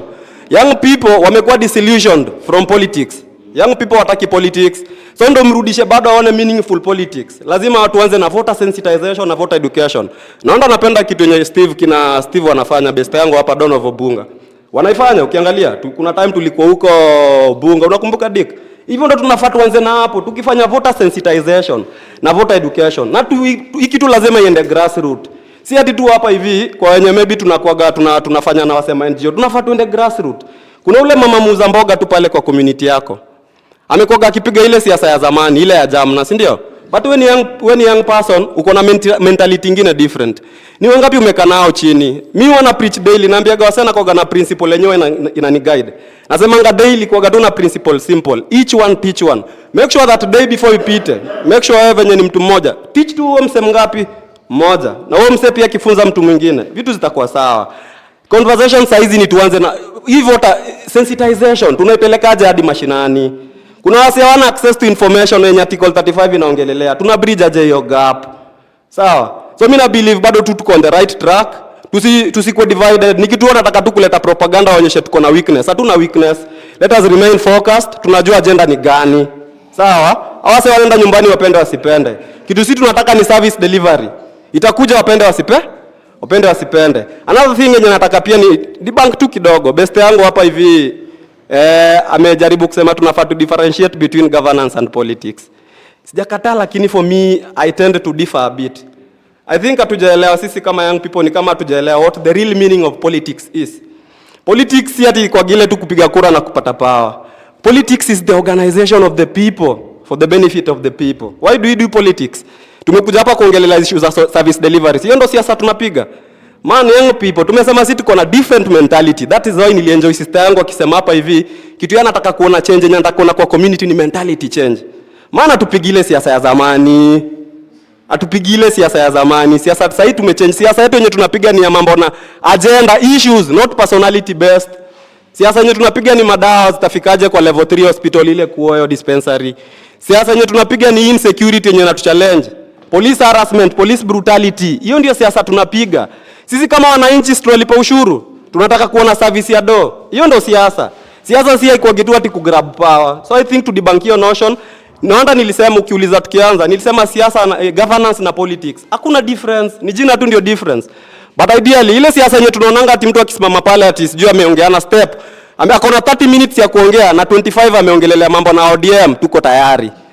UDA sijui nini, that is not politics. Politics ni kuja kukaa hapa chini tuseme zile mabarabara zetu za mtaa zinatengenezwa aje. NGCDF wanapatia na do. Karibu Shakil Shabir mwenye ni MP wangu anatumia almost 167 million ya NGCDF karibu every year. Anafanyia nini? Sawa? Hizo ndio vitu sisi tunafaa tuongelele. Politics ndio ina shape conversation yote, na kama utaki kama uingi kwa politics then usikuwa na ile usicomplain. Mimi naambia gawasa hivyo. Juu hata tukiangalia kuna mtu alikuwa anasema hapa hivi, mimi namalizia so utanikubalia tu kidogo. Kulikuwa na msee alikuwa anasema mambo na kuelect leader, ati tulielect hawa wakubwa alafu unamuhitaji mkubwa. Hawa sisi wakubwa. Tukisoma constitution ya Kenya inasema that all sovereign powers of the nation belongs to who? People. And who are the people? Na bado hapo kwa the people. Unajua wamesema the people. Who are ushajiulizaga hii the people inamaanisha nini? Wajasema that all sovereign powers belongs to Kenya, wa Kenya. Wamesema the people. Who are the people? The people ni kama wewe ni the people ni mtu mwenye akona voters ID. Si hata hii katiba kuna watu waliopost. Na mbona hii katiba ilikuja aje? Si ilikuja through a vote ama ilikujanga aje? Kuna watu walichagua yes na no. So ukisema we the people inaanza na kukuwa na kitambulisho kwa mfuko. Nikidibank bado ya narrative yenye umesema. Ati tuliwaelect na hakuna kitu walikuwa wanafanya. Nataka tu niulize swali simple. Tusaidiane kama wananchi, si ndio? Between wewe mwenye ulielect ule msemo mwenye kufanya kazi na ule msemo mwenye kufanya kazi. Unadhani nani yako na makosa kubwa sana? Mimi nadhani ni mimi mwenye nilimweka pale, si ndio? Kwa sababu sisi pia siasa yetu imekuwa ni kupiga kura based on who anapatia na jam na kibao na hizi empowerment naona zinakuja kwa community. Hazina sustainability.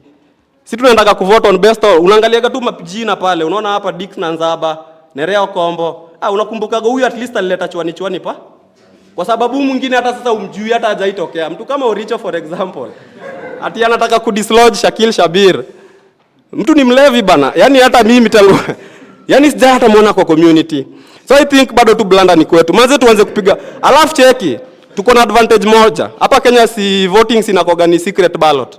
Si udanganye tu msee. Mimi nitakwambia jamna ikikuja nawaambia. Enye economic times ziko tough. Usikose kuchukua do. Enda uchukue hiyo pesa. But hiyo pesa imaanishi una compromise your integrity. What chapter 6 of the Constitution of Kenya stipulates? Usicompromise your integrity. Do chukua tu kwa sababu material condition lazima usatisfy in one or another. Ukishindwa kusatisfy your material conditions, then you perish, si ndio? Kama hujakula si una dead. Ama unaweza kawia 1 month before kama hujakula kitu yote, si utakufa. So endea do, hiyo ni do yako, kwanza wewe ni taxpayer. Sawa? Lakini ukienda pale ile kitu ni secret ballot. Exercise bado hiyo power yako ya kuvote vizuri. Kuna mtu alikuwa amesema issue ya public participation. Hizi story tunaongelelea like kama mambo na ID, pesa imeongezwa na huku juu inafanyika aje. I think tu kitu tunafaa tu push kama young people. Ni that venye public participation inafanyika. Tunafaa tu shift from public participation just being a ceremonial event. Venye tunaifanyanga. Ati tunaenda pale tunapiga. Alafu before umeka chini hata hujaangalia document, kwanza ni bulky. The first document inakujaga ni ya kusign, si ndio?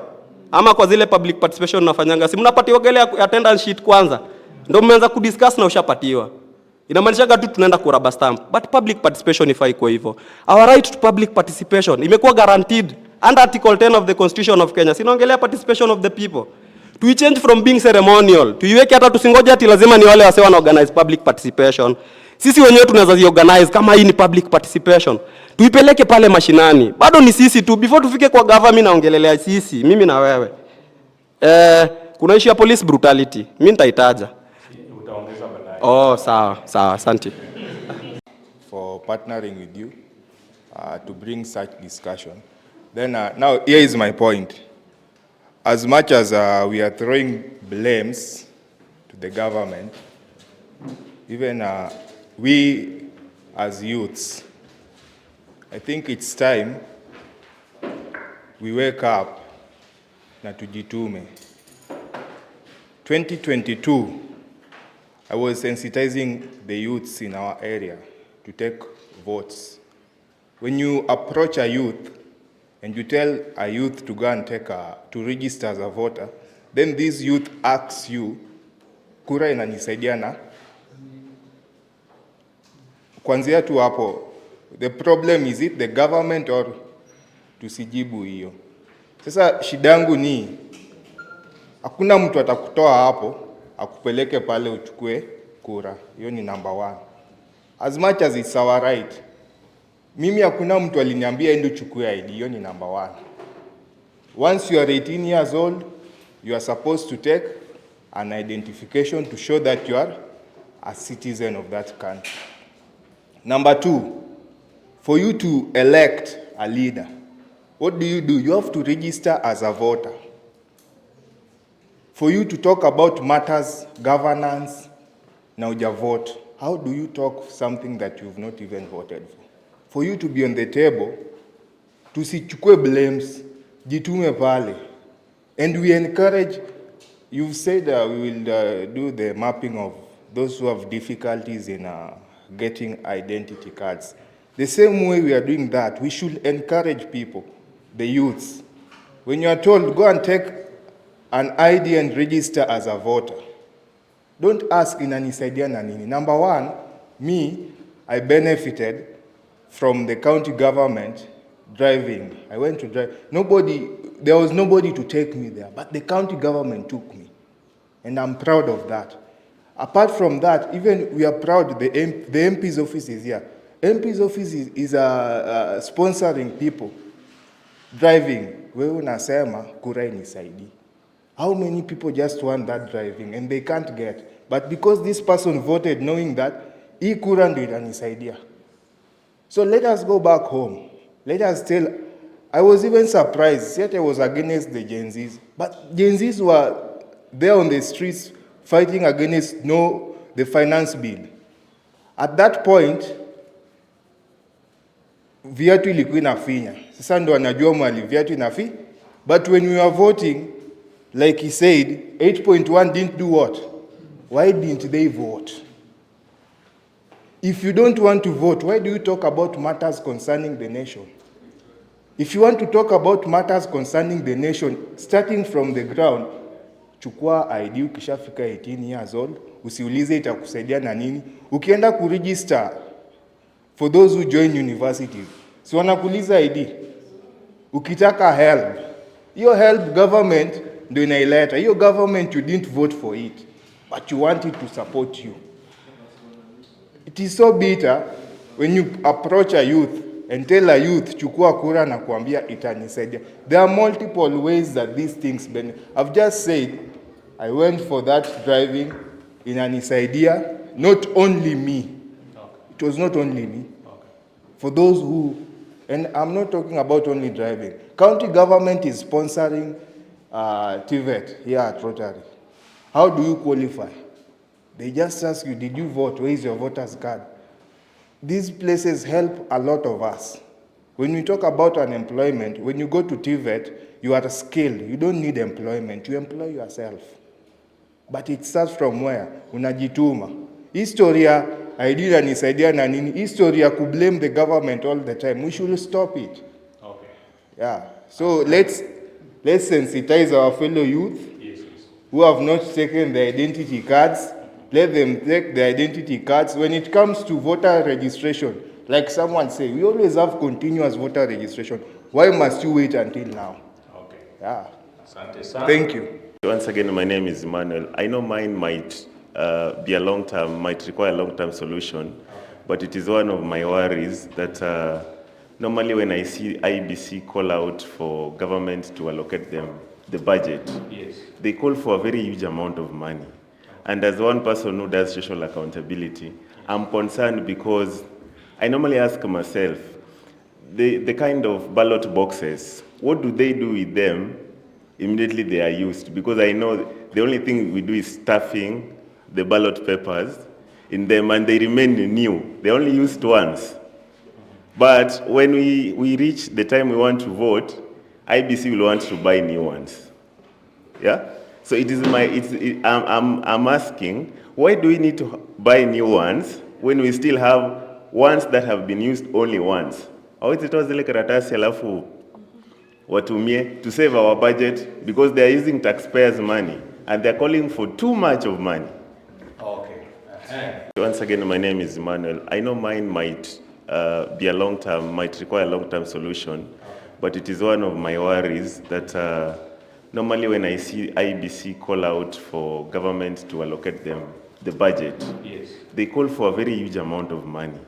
And as one person who does social accountability, I'm concerned because I normally ask myself, the kind of ballot boxes, what do they do with them immediately they are used? Because I know the only thing we do is stuffing the ballot papers in them and they remain new. They're only used once.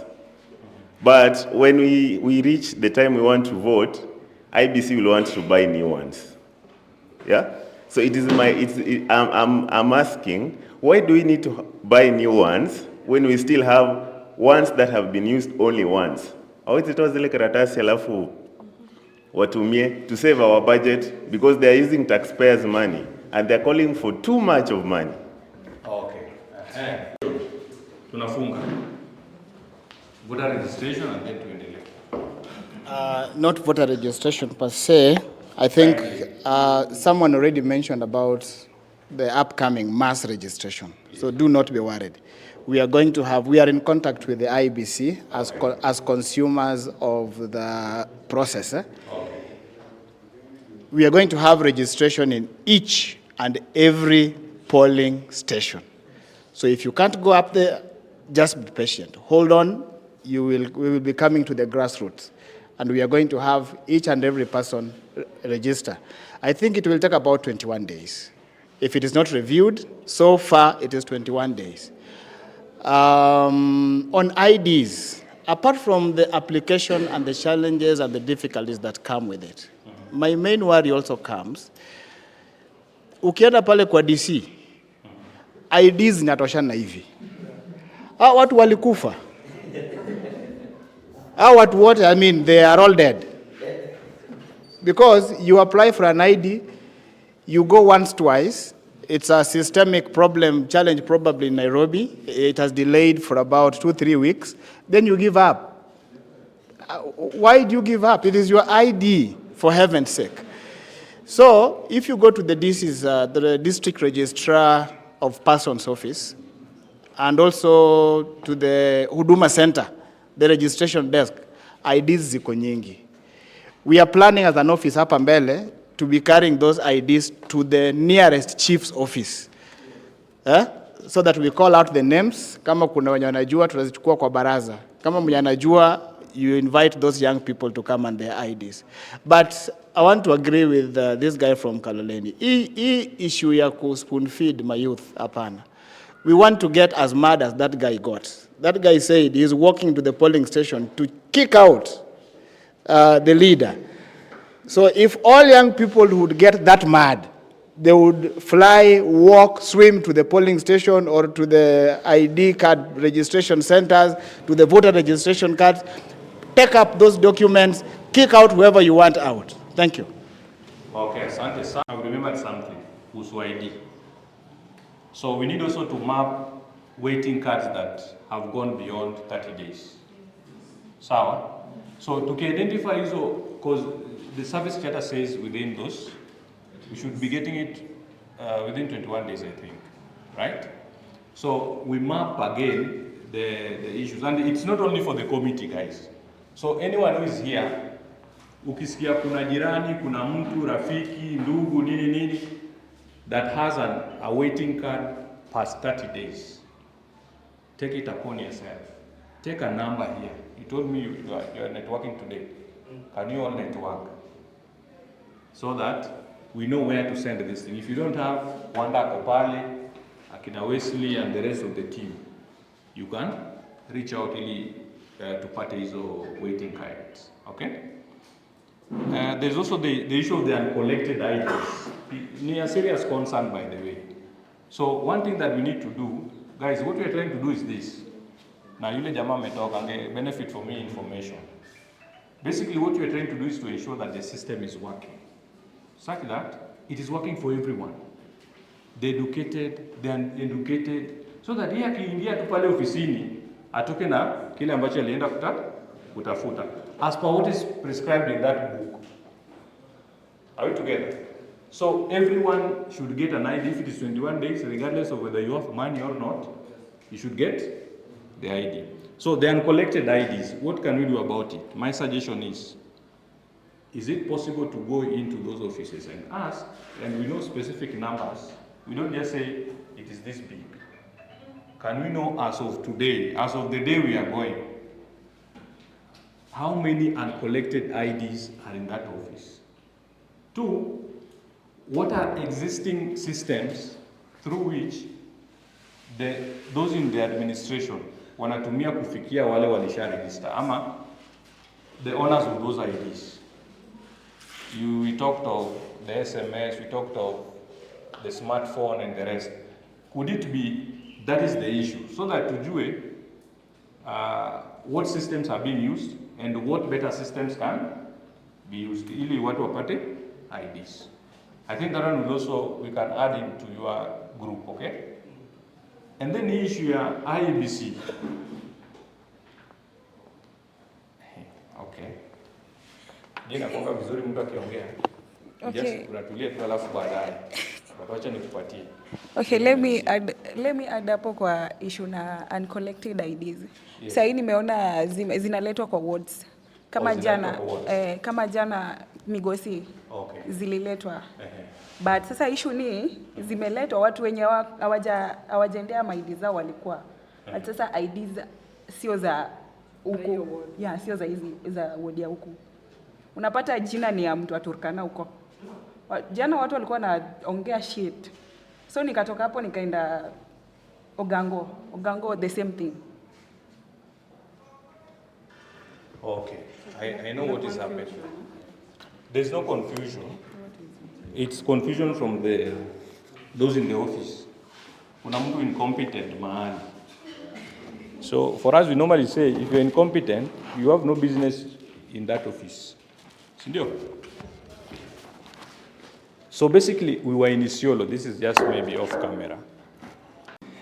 When you go to Huduma Center of Kisumu at some time, you'll find even the vehicles coming almost as far as Mombasa, Yes. as far as from Lamu. Yes. The North Rift, the Eldoret Ward, name them. They always come to Kisumu and they'll tell you when they have their passport in Kisumu, it will take short time, Yes. more than going to Nairobi. So I don't know why sasa watu ya ground hao ndio wanaumia kushinda somebody come from Northeastern. We have to ask ourselves why. Yes. Yeah, so what we are going to do is this. So another thing that we may add up is the collected ID. We go find out. And again, ile report na ile barua ikitoka hapa, iende hadi the office of, ulisema which office is that? DC's office? Ni?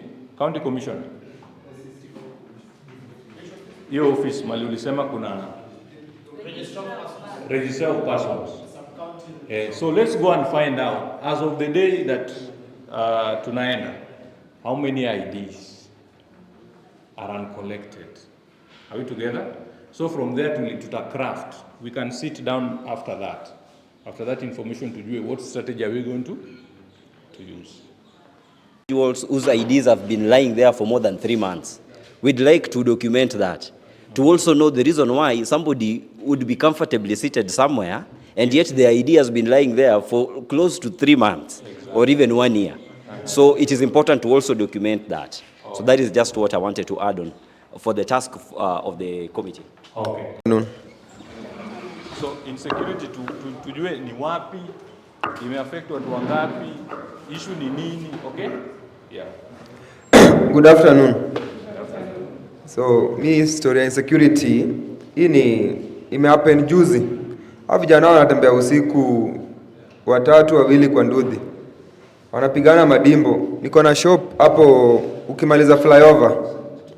And there is a guy alikuwa anatoka kazi usiku, anafanya kazi hapo karibu na Star. Yes. There is a hotel next to Star. Yes. So akiteremka tu mtaa kiasi hivi. You know jamaa alipigwa dimbo nyuma, alidedi hapo. Na unauliwa juu ya kadoda na bag. Okay. And it's been rampant. Hauwezi tembea usiku. And moja security siogopi kumwambia but tutapata saa 12:30 washatoka wanapiga patrol. Saa 2 wamepotea. And that is what they do. Some might fear to tell them but hiyo ndio kenye wanafanya. Okay.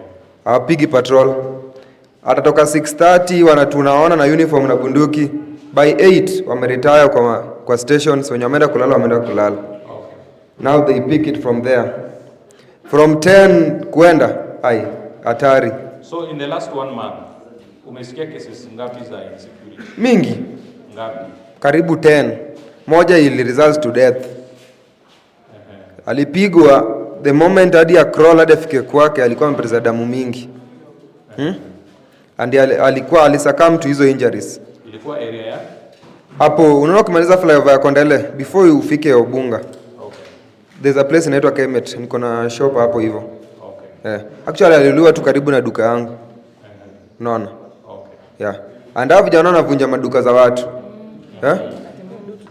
Umesikia? Mostly umeona hii mvua imekuwa ikinyesha. Haya ni conducive environment kwao. Wana terrorize watu usiku mbaya. Na makara wetu wanafanya nini? Sijui wameshiba ama atatuambia kama wameshiba. Juu the amount of nini wana collect ana feel chani nilale. Umesikia? Kuongezea na kitu amesema, recently kulikuwa na accident au tuseme mtu aligongwa hapo inaitwa Mamalea with 3 men, mwingine kwa pikipiki na mwingine kwa mbele, so unapigwa ya kichwa, ukishaanguka wanakufanyia mambo zao. Apart from that, huyo ameulizia kuhusu polisi. In Sega, in Obunga, in Nyawita, Mid Kamakoa, utapata most police officers wakifika huko wanaenda kuangalia watu wenye wanauza illicit easy drinks, and that's their work. Like hiyo ndo wana major kufanya. Wakishamaliza kuchukua pesa, then they leave. Then hao watu wengine sasa wanaitwa watu wa dimbo ndo wanaingia hiyo time. Last week Batuan in Sega, polisi walikuwa wanafanya patrol. But then hiyo patrol yao wasn't effective. Juu unapata polisi anafanya patrol ni saa 2 anafukuza watu waingie kwa nyumba. Akipata watu kwa base ya pikipiki, ni saa 2 anafukuza watu waingie kwa nyumba. You see, inafanya a lot of commotion. Then wanatoka. At that time, place imenyamaza, kila mtu anajua polisi wako nje, lakini hawako. Then hours wa dimbo wanaingia. There was a lot of cases zenye watu waliibiwa hiyo day. So I'm directing my question to kuna watu wa night patrol, na hiyo night patrol wanafanya from what time to what time? Na kama kesi imefanyika hapo, what do you do about that? Mna follow up ama mfollow up? Na ni wangapi wana patrol na ni areas gani? Timetable ikoje? There was something I was forgetting. Juu ikifika mtu amepigwa Bunga, watakutuma kwa polisi wa Bunga. But time ya collect bribe, msee wa Kasagamu anakuja kuchukua pesa ya pombe wa Bunga. Uko na evidence? Evidence ziko. It's happened. Mtu wa Kondele anakuja collect pesa Bunga. The moment umepigwa Bunga, unauliza usha report Bunga. Why? Okay. Ina happen. Ama wangapi wajaona hiyo stuff? Kondele haifanyiki. Manyata. Mtu Wanyalenda anakuja, wako na ndudhi. Okay. Wanakuja na ndudhi, makara wengi siku hizo wanatembea na ndudhi. Plain clothes. Yeah.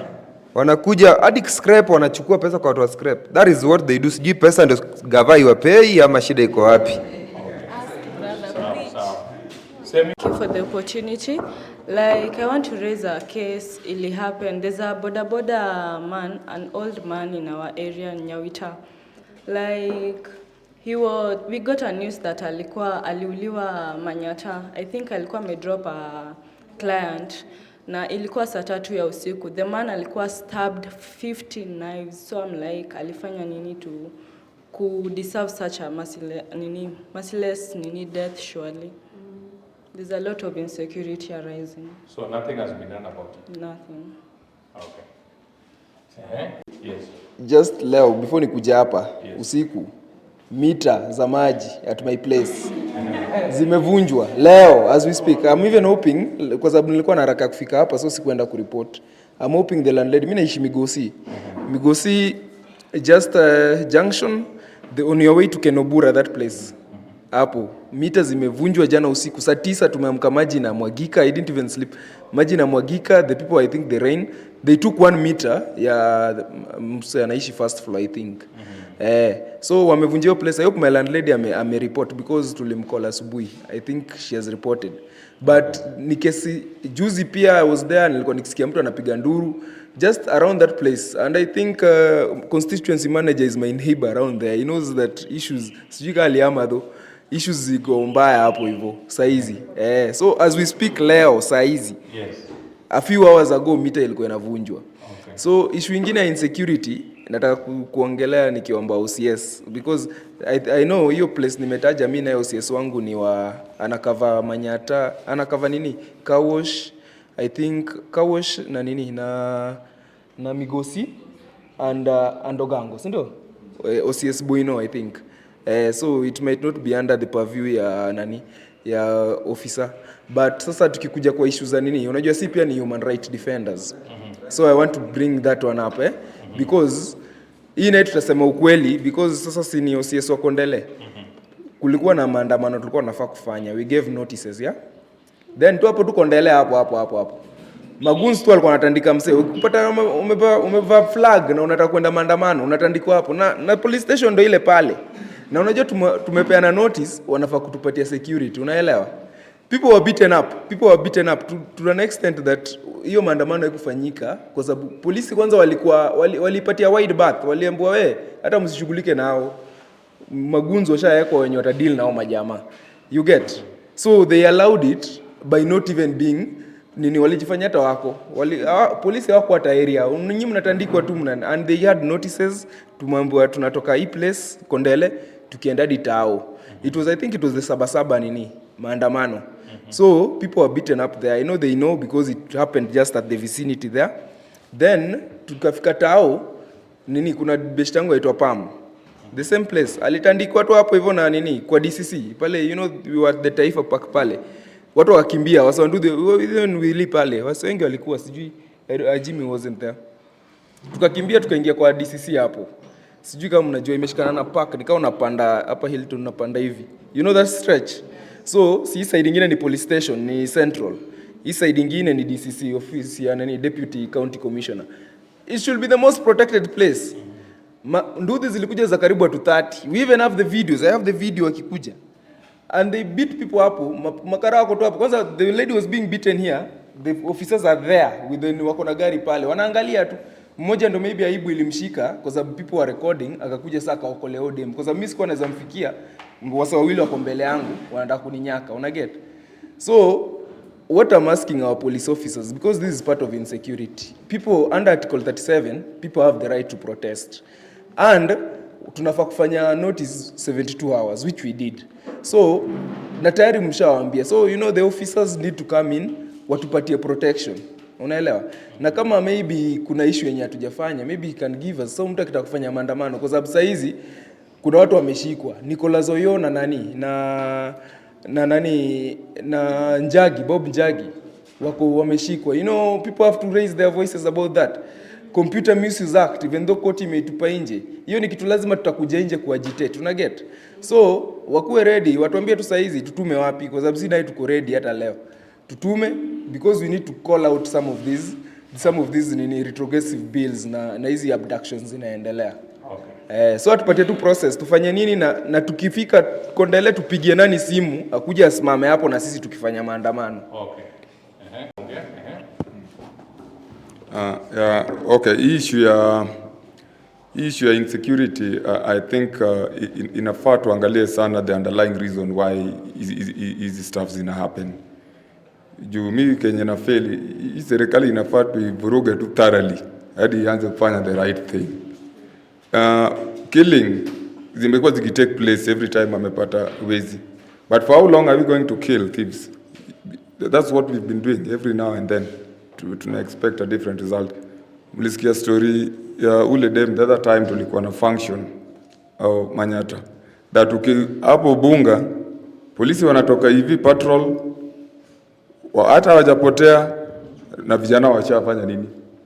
Washapiga mtu dimbo. So it tells you that there is a very big problem. And for us to address this big problem, then there is need to hold the government accountable and those who are in charge of governance. Juu history ya unemployment ni ina bring hizi issues zote. There is need for leadership from the grassroots level to organize themselves well. And I want to encourage young people that we have to participate in the process ya governance to work, to make sure kwamba every time tunakuwa na leader ama tunataka kuelect a leader, we must have clear blueprints on how they are going to address a number of issues that are affecting us from the grassroots level. And those issues, those blueprints, inafaa tunawa hold accountable. Kama ni issue ya security, let the leader come out and explain very well on how he is or she is going to address issues of insecurity. Kama ni story na employment, pia wa explain vizuri ni aje wanaenda ku address issues za employment. Kama ni come up na projects within our wards, let them explain, because we are having other avenues mali penye tunaweza pata funds zenye nafasi empower young people from the grassroots. Na kama tuweza fanya hizi vitu, then even the police themselves, we will be stressing them for no apparent reason. Hata pia kama ni kuua, wanaweza choka na kuua. Wanaweza choka na kuua. Sasa zingine tunawablame gava naye haiplay part yao. So there is need and urgent need to make sure that we organize ourselves. The leadership need to come up with a clear plan ya kuaddress issues za young people. Young people also must also sit down and plan themselves waje structure vizuri ili wafuatilie hizi stuffs wa make sure that all these things are being implemented. Or else we are still going to have big problems. Okay. So, I'm honored to be here in the presence of great leaders who are here. My name is Maurice Ochieng. I'm the Chief Officer in charge of Education, Technical Training, Innovation and Social Services, County Government of Kisumu. So thank you so much. Okay, so I'd like to clarify something on, you mentioned something on theft of meters. Yes. So being involved in the water retail business as a source of income, in case of theft of water meters, the right place to go is Kiwasco. So when you go to Kiwasco, there's a place, the office of the chief inspector, by Madam Esdora. So in case there's a meter that has been stolen around your place, just go to Kiwasco. They have a police unit that is tied to, that deals with things to do with theft, water meters theft, anything to do with anybody that is selling water illegally. Yeah. So just clarifying on that. Okay. Thank you. Thank you so much for another opportunity. What I'd like to say about insecurity is that what we need to understand as a people is that insecurity is a menace in Kisumu County. It is. If you are not affected directly, then you must have been affected indirectly. Today, so many people are unemployed in Kisumu County because insecurity has scared away investors in Kisumu County. Nobody is even thinking of investing around because of the insecurity that we have in Kisumu County. Another thing is that the criminals are so comfortable in Kisumu County. They can even send you to the police station. They are so comfortable, very comfortable. They will do it and they send you to the police station and they'll even tell you the officer that you are going to report to. Very comfortable. Number three, what we need to know is that it was so absurd in Kisumu when we had the Jukwaa la Usalama. It happened somewhere in Tomboya.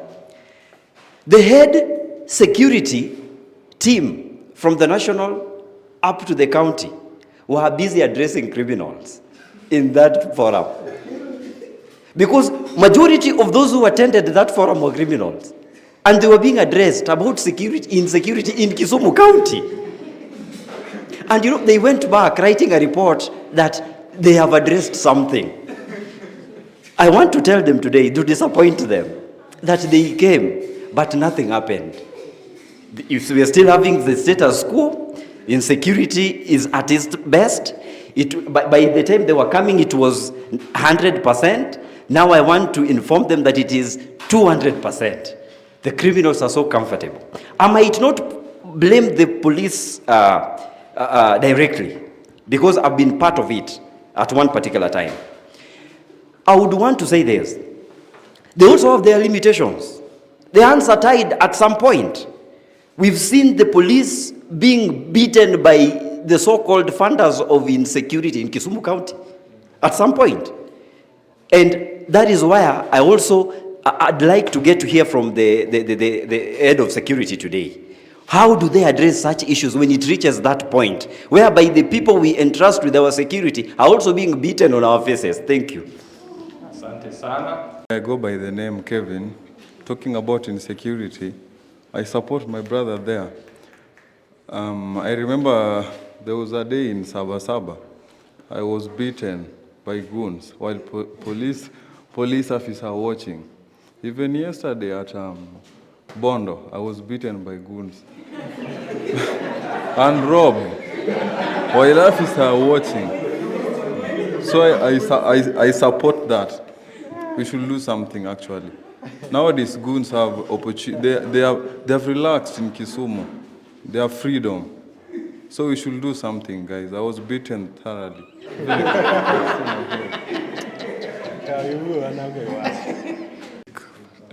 From our end, because in as much as we are blaming some of the security organs up there, and I've heard it is true, Kisumu is a gangster paradise today.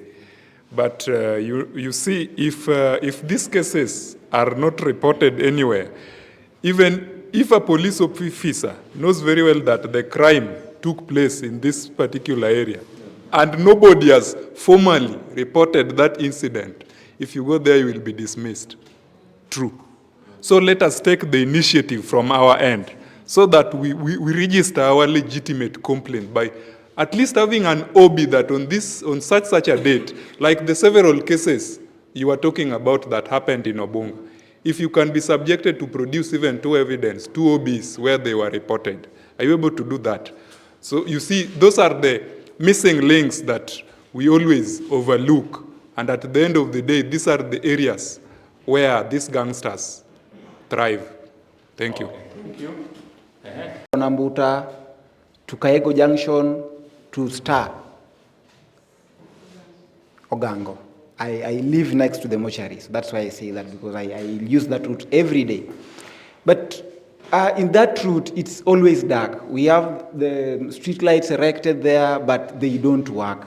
And that is the space where you realize watu wengi wanapigwa na wezi, mara ukitembea hapo saa 3 umeibiwa, wamama who are selling mboga. You know, we have women selling along that road if you just walk there. So sometimes aliibiwa jana, someone just walked there, amekuja kama seller and walked away with some cash zenye alikuwa nazo hapo. It's also a very black spot. I see police patrolling there, but they patrol at what time? They walk there at 8 p.m. But things are happening at what time? At 10.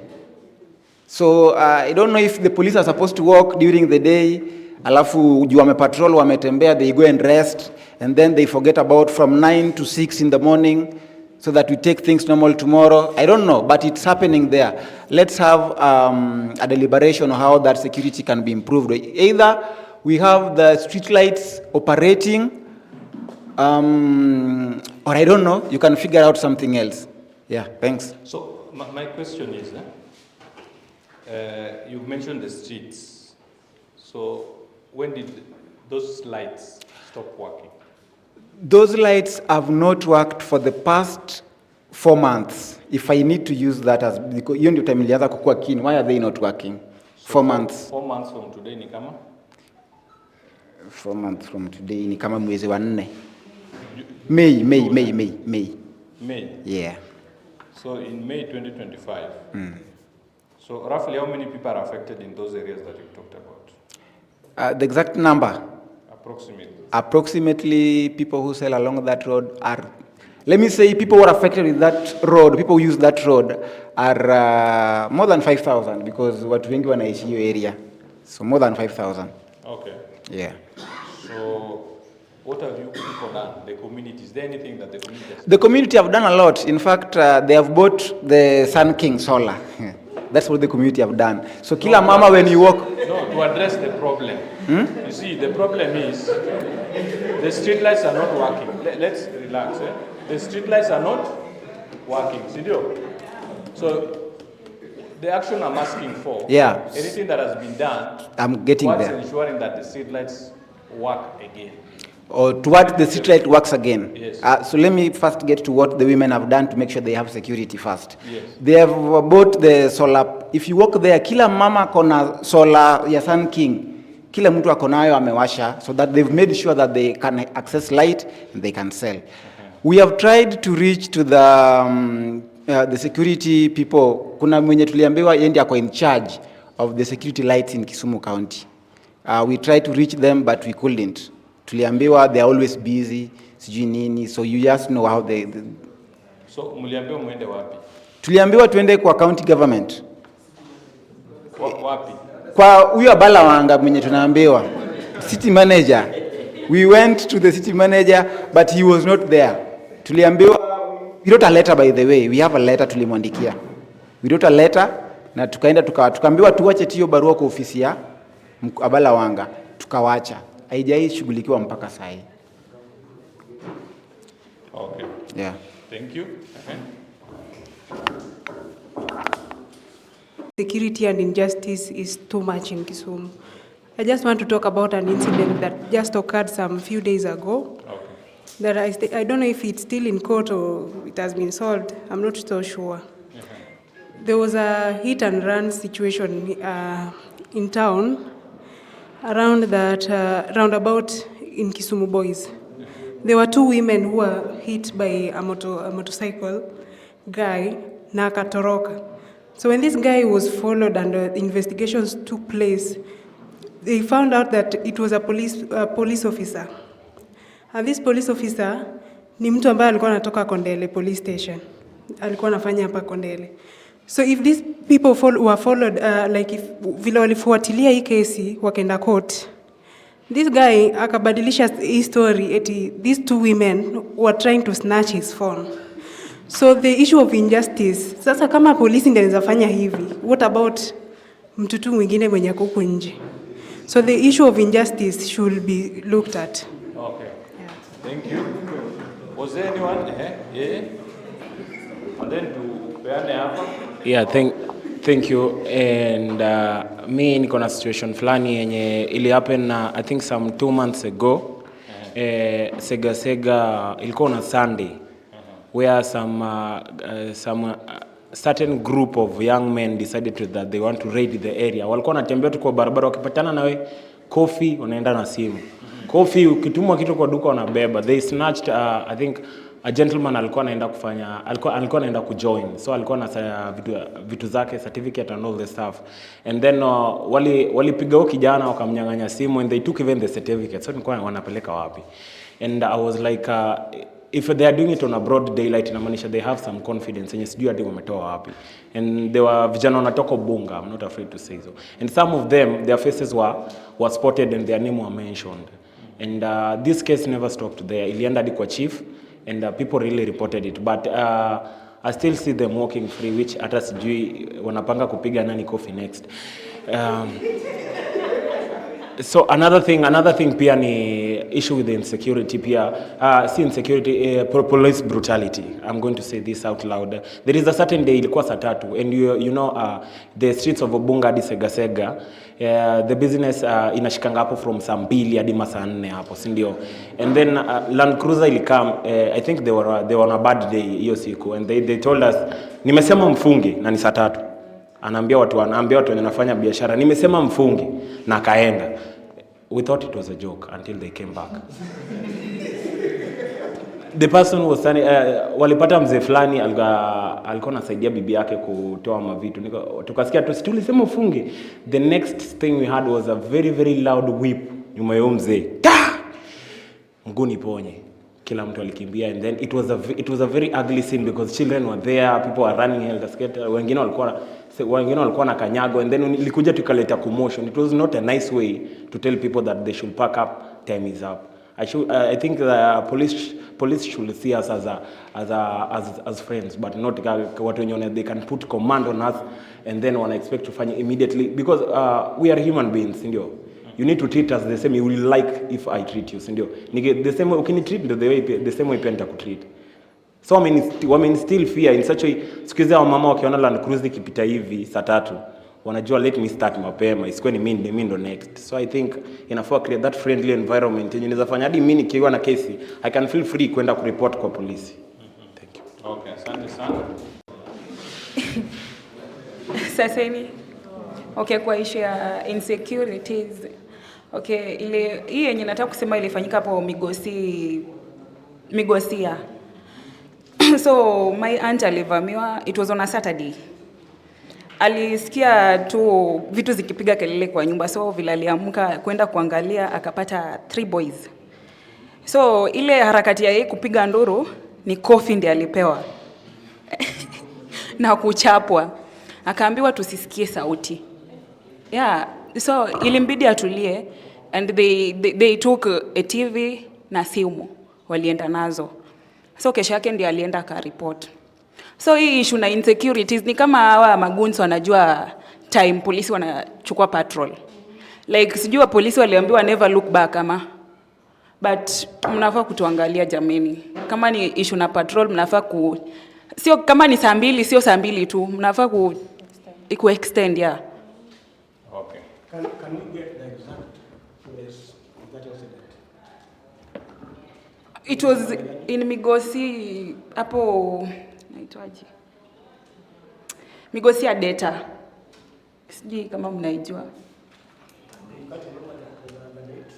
Date on Saturday was date. Last Saturday, yeah, this one. Yeah. Ilikuwa? 20? Tuko na nini calendar. Leo ndio 27. And about insecurity, actually I'm not happy because I don't know whether it is a trend or what is happening. I stay in Manyata, and there's a certain, when was it? I think 3 months back. Penye naishi 3 months is like tuko October, si ndio? July. Yes. So penye naishi, we have gates. It's a very secured place, and we have security, though ni ile ya usiku na kuna time yake. So it was around 6:30. Nilikuwa na my sister kwa nyumba. In the evening or in the In the evening. Okay. Na ilifaa kujiwe. Nona like you have a rider, you call someone, come and pick mtu fulani. And the rider is our relative at home. So msee akakuja, akapark kwa gate. And policemen walikuwa natoka nyuma wakikuja hivi. Umejua these people came na wakabeba motorbike. Wanapeleka ikienda, and then he was like, what is happening? What have I done? Atuwe tufuate Kasagam police station. And then I was like, hapo juu nilikuwa naishi 3rd floor. I was like, nini na happen? Wakasema, we tufuate penye tutafika, ndio utafanya nini? Utajua. Akasema, okay fine, let's go. Kufika mbele akanipigia, Eli, something is happening. I'm like, what is going on? Ati wanataka 6,000. Ya nini? Ati bike yangu haina vitu mingi. Then I was like, what is happening? Fanya hivi, enda station na kufuata. Wakisikia enda station, hatuemi sana uko na kichwa ngumu sana, ni kama unajuana na mapolisi, hatuendi station, mtatupea pesa. Nikamwambia, okay, the right thing to do, I think ukipata mtu ako na makosa, unampeleka police station, unamwandikia makosa yake chini, na kama kesi imeshindikana, inapelekwa kotini. That's all I know. We solved the issue, right? And then huyu akaniambia, ni kama hii story utamake worse. Nikamwambia hapana. We know the law. Let's follow the law. Ati hapana, unajifanya ni kichwa ngumu, ni kama huyo anatangazwa na mapolisi, ni kama hata mkubwa analala na yeye, like wanaongea shit. Unaona? And then I was like, kwani nyinyi ni uniform mnavaa ama mko na akili ama mjui katibi nasema nini ama mjui nini mnafanya? But then I was very mad. Unaona? Then wakaongea hapo ujinga, and then they slapped the guy, wakaacha bike. Nikasema sitaki issue mingi. Unaona? So it's not once, it's not twice. So baadaye kukuja mbele, sasa tunarudi kwa nyumba, and then mwingine akaniambia, hujaiona watu hapa, watu wakasagam hivi ndio wako. They are very rowdy. They don't even care. Unaona? Yes. So it's not fair. Hata okay, mkubwa kwa hapa, I can talk to the other anaezongea nao wengine, and then waone hawa maboys wao wakiwatuma. Hizi tembea kila mahali. Is one person. Hizi tembea kila kona. Wakati wanakuwa na meetings zao, wakati anagawa duties, awaongeleshe watu wake. What they need to do, how they need to conduct themselves. They're not goons. We are not enemies. We are friends. Okay. I've been in Kondele police station several times. I even had a case there, and it was solved very well. Okay. But now, huku nje, hao watu wanafanya, hao majuniors wanafanya nini? Kasagam police station. The other guy from Kondele said, sometimes we need to do away with fear and speak for what is right for our society. We give a good example during the Gen Z's demos in 2024. We saw what happened in Nairobi. And today you can see the insecurity trends in Nairobi. and they complain of people surveilling the town, sometimes breaking into people's business. I think it reached a time that the government needs also to be the government, because there's no at any point that the government can look for somebody like me to help them disorganize people who fight for their rights. Why am I saying this? There's this trend, I want to say it plainly, of people chanting 1 term and 2 term. You know, when we take politics to the security side, then we lose a country to a point that we can reach Haiti or Somali or South Sudan. And these are the things that I think our late Prime Minister was really trying to fight against. You look at, for example, when he was saying Jukwaa la Usalama, somebody is coming and telling you we want to take people there to go and say 1 term, 2 term, chant 2 term. Once you take, I personally I can't go there, then you tell me I go shout 2 term or 1 term. I'll first ask you, why should I do that? There's always a price for these people. Just one example, when you say that CS was sitting there with the PS and everybody and they were talking to those people, yes, they were there. Secondly, hata mkubwa anajua, the other day they had a fight in town here between the so-called the Mbogi, Chude one and the border thing. And you saw what happened the other side. Walichoma are all border circle office. Why? Because of this thing that we are creating. These boys, you tell them today you are going to be the security of so and say 1 term, 2 term. Tomorrow they say they have a boss in the government that will release them on bail from the system. Yani mkubwa ako pale Kondela, mtu ameshikwa alipiga mtu dimbo. If I find a call from somewhere that just release the boy, we know him. When you bring that one road back to the ground, anaenda kufanya nini? He's going to have a chest and walk around and say, yes, I have security on my back. Hata huyo CS ni nani? Yeye ni nani? Atatolewa hapa tukisema kesho anatolewa. So we have first to come to the ground. Tuachie watu wa security wapige kazi yao ya security. Politician be politician, and that interior office is not for politics. It is something ituwalinde, ituchiunge. I want to talk to the county government. Sijui hii street light mnaifanyia rationing. Ukitoka White House hadi pale Baraka itawaka 1 week. Kutoka Baraka hadi huko Molem pia itawaka 1 week. Wako kwa shift. Yani you call Kisumu a city, but it look like a village where I come from in South Nyanza. We need to look at a city and call it city and be happy for our city. The governor has been fighting and saying that he wants to make Kisumu city be clean and be somewhere where everybody is safe. But we can't have a city where a street light, even toward the stage, is not working. And then you want to tell us that we must go to the police station and tell them, nimepigwa dimu. You go to the mtaa hapa. I've been to Kibera for some times. You'll find that hii dimbo ya nyiko hapa Kisumu ya ujinga iko huko Kibera, because there's light everywhere and they make sure that that light is being maintained. But hapo napata hadi zile kopa zimeibwa za street lights within the town, within the slums, and even the county government is not looking into those. We need to come and be responsible for this wananchi, because at the end of the day, Mr. Bovins, when you'll be running for even Kisumu Central or Nyakache MP, you must come and ask us for our votes. What if we are all killed? Who will you come and talk to?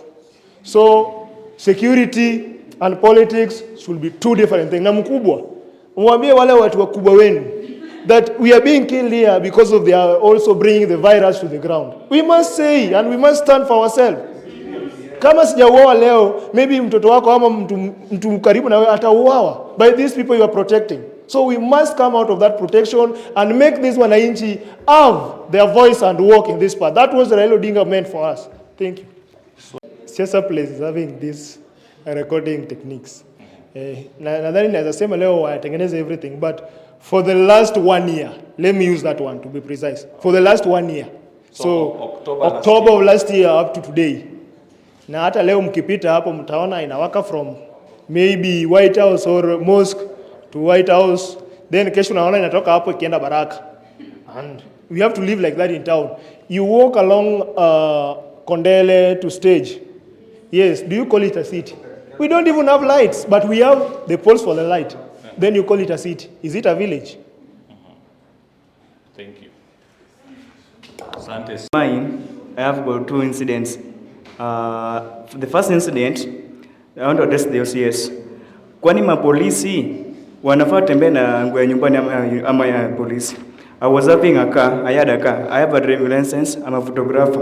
Sometimes I go event with my personal car, so unapata pikipiki na kufuata nyuma.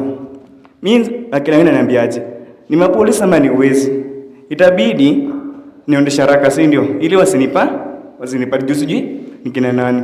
So was moving, by that was going to Butere kwa na Nyombo. So kufika mbele wakasimama mbele yangu. Mimi nikafanyaje?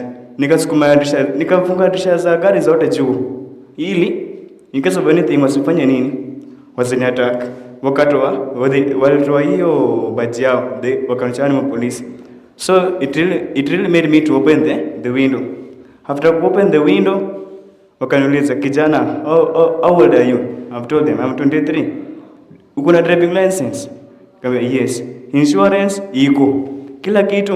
Wakaenda wakaniambia, si fanya side mirror aje, indicator, engine, nikafanya zote.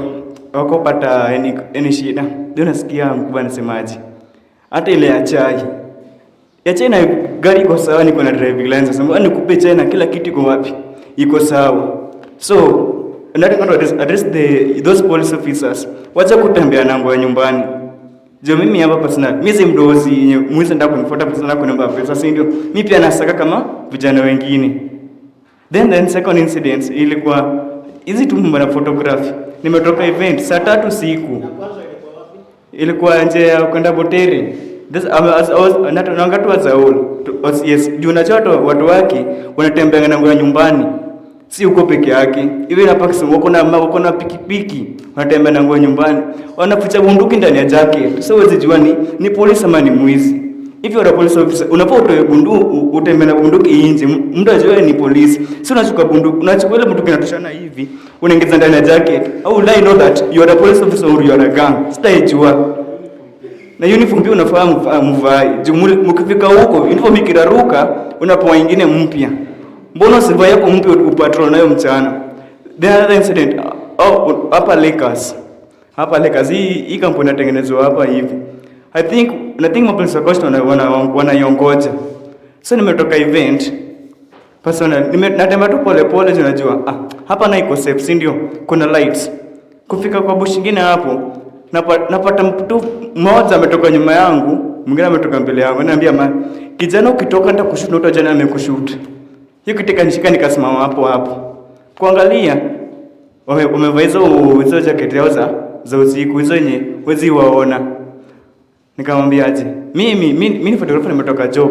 Mimi si mtumba. Hapo lazima ujitetee, si ndio? Jisitake kupigwa. Wakaniambia aje, uko na pesa ngapi tukuache? Nikamwambia, pesa ngapi tena? Unataka tu do. Nikamwambia mbele nyuma iko na 200, but I was having 10k ya client, si ndio?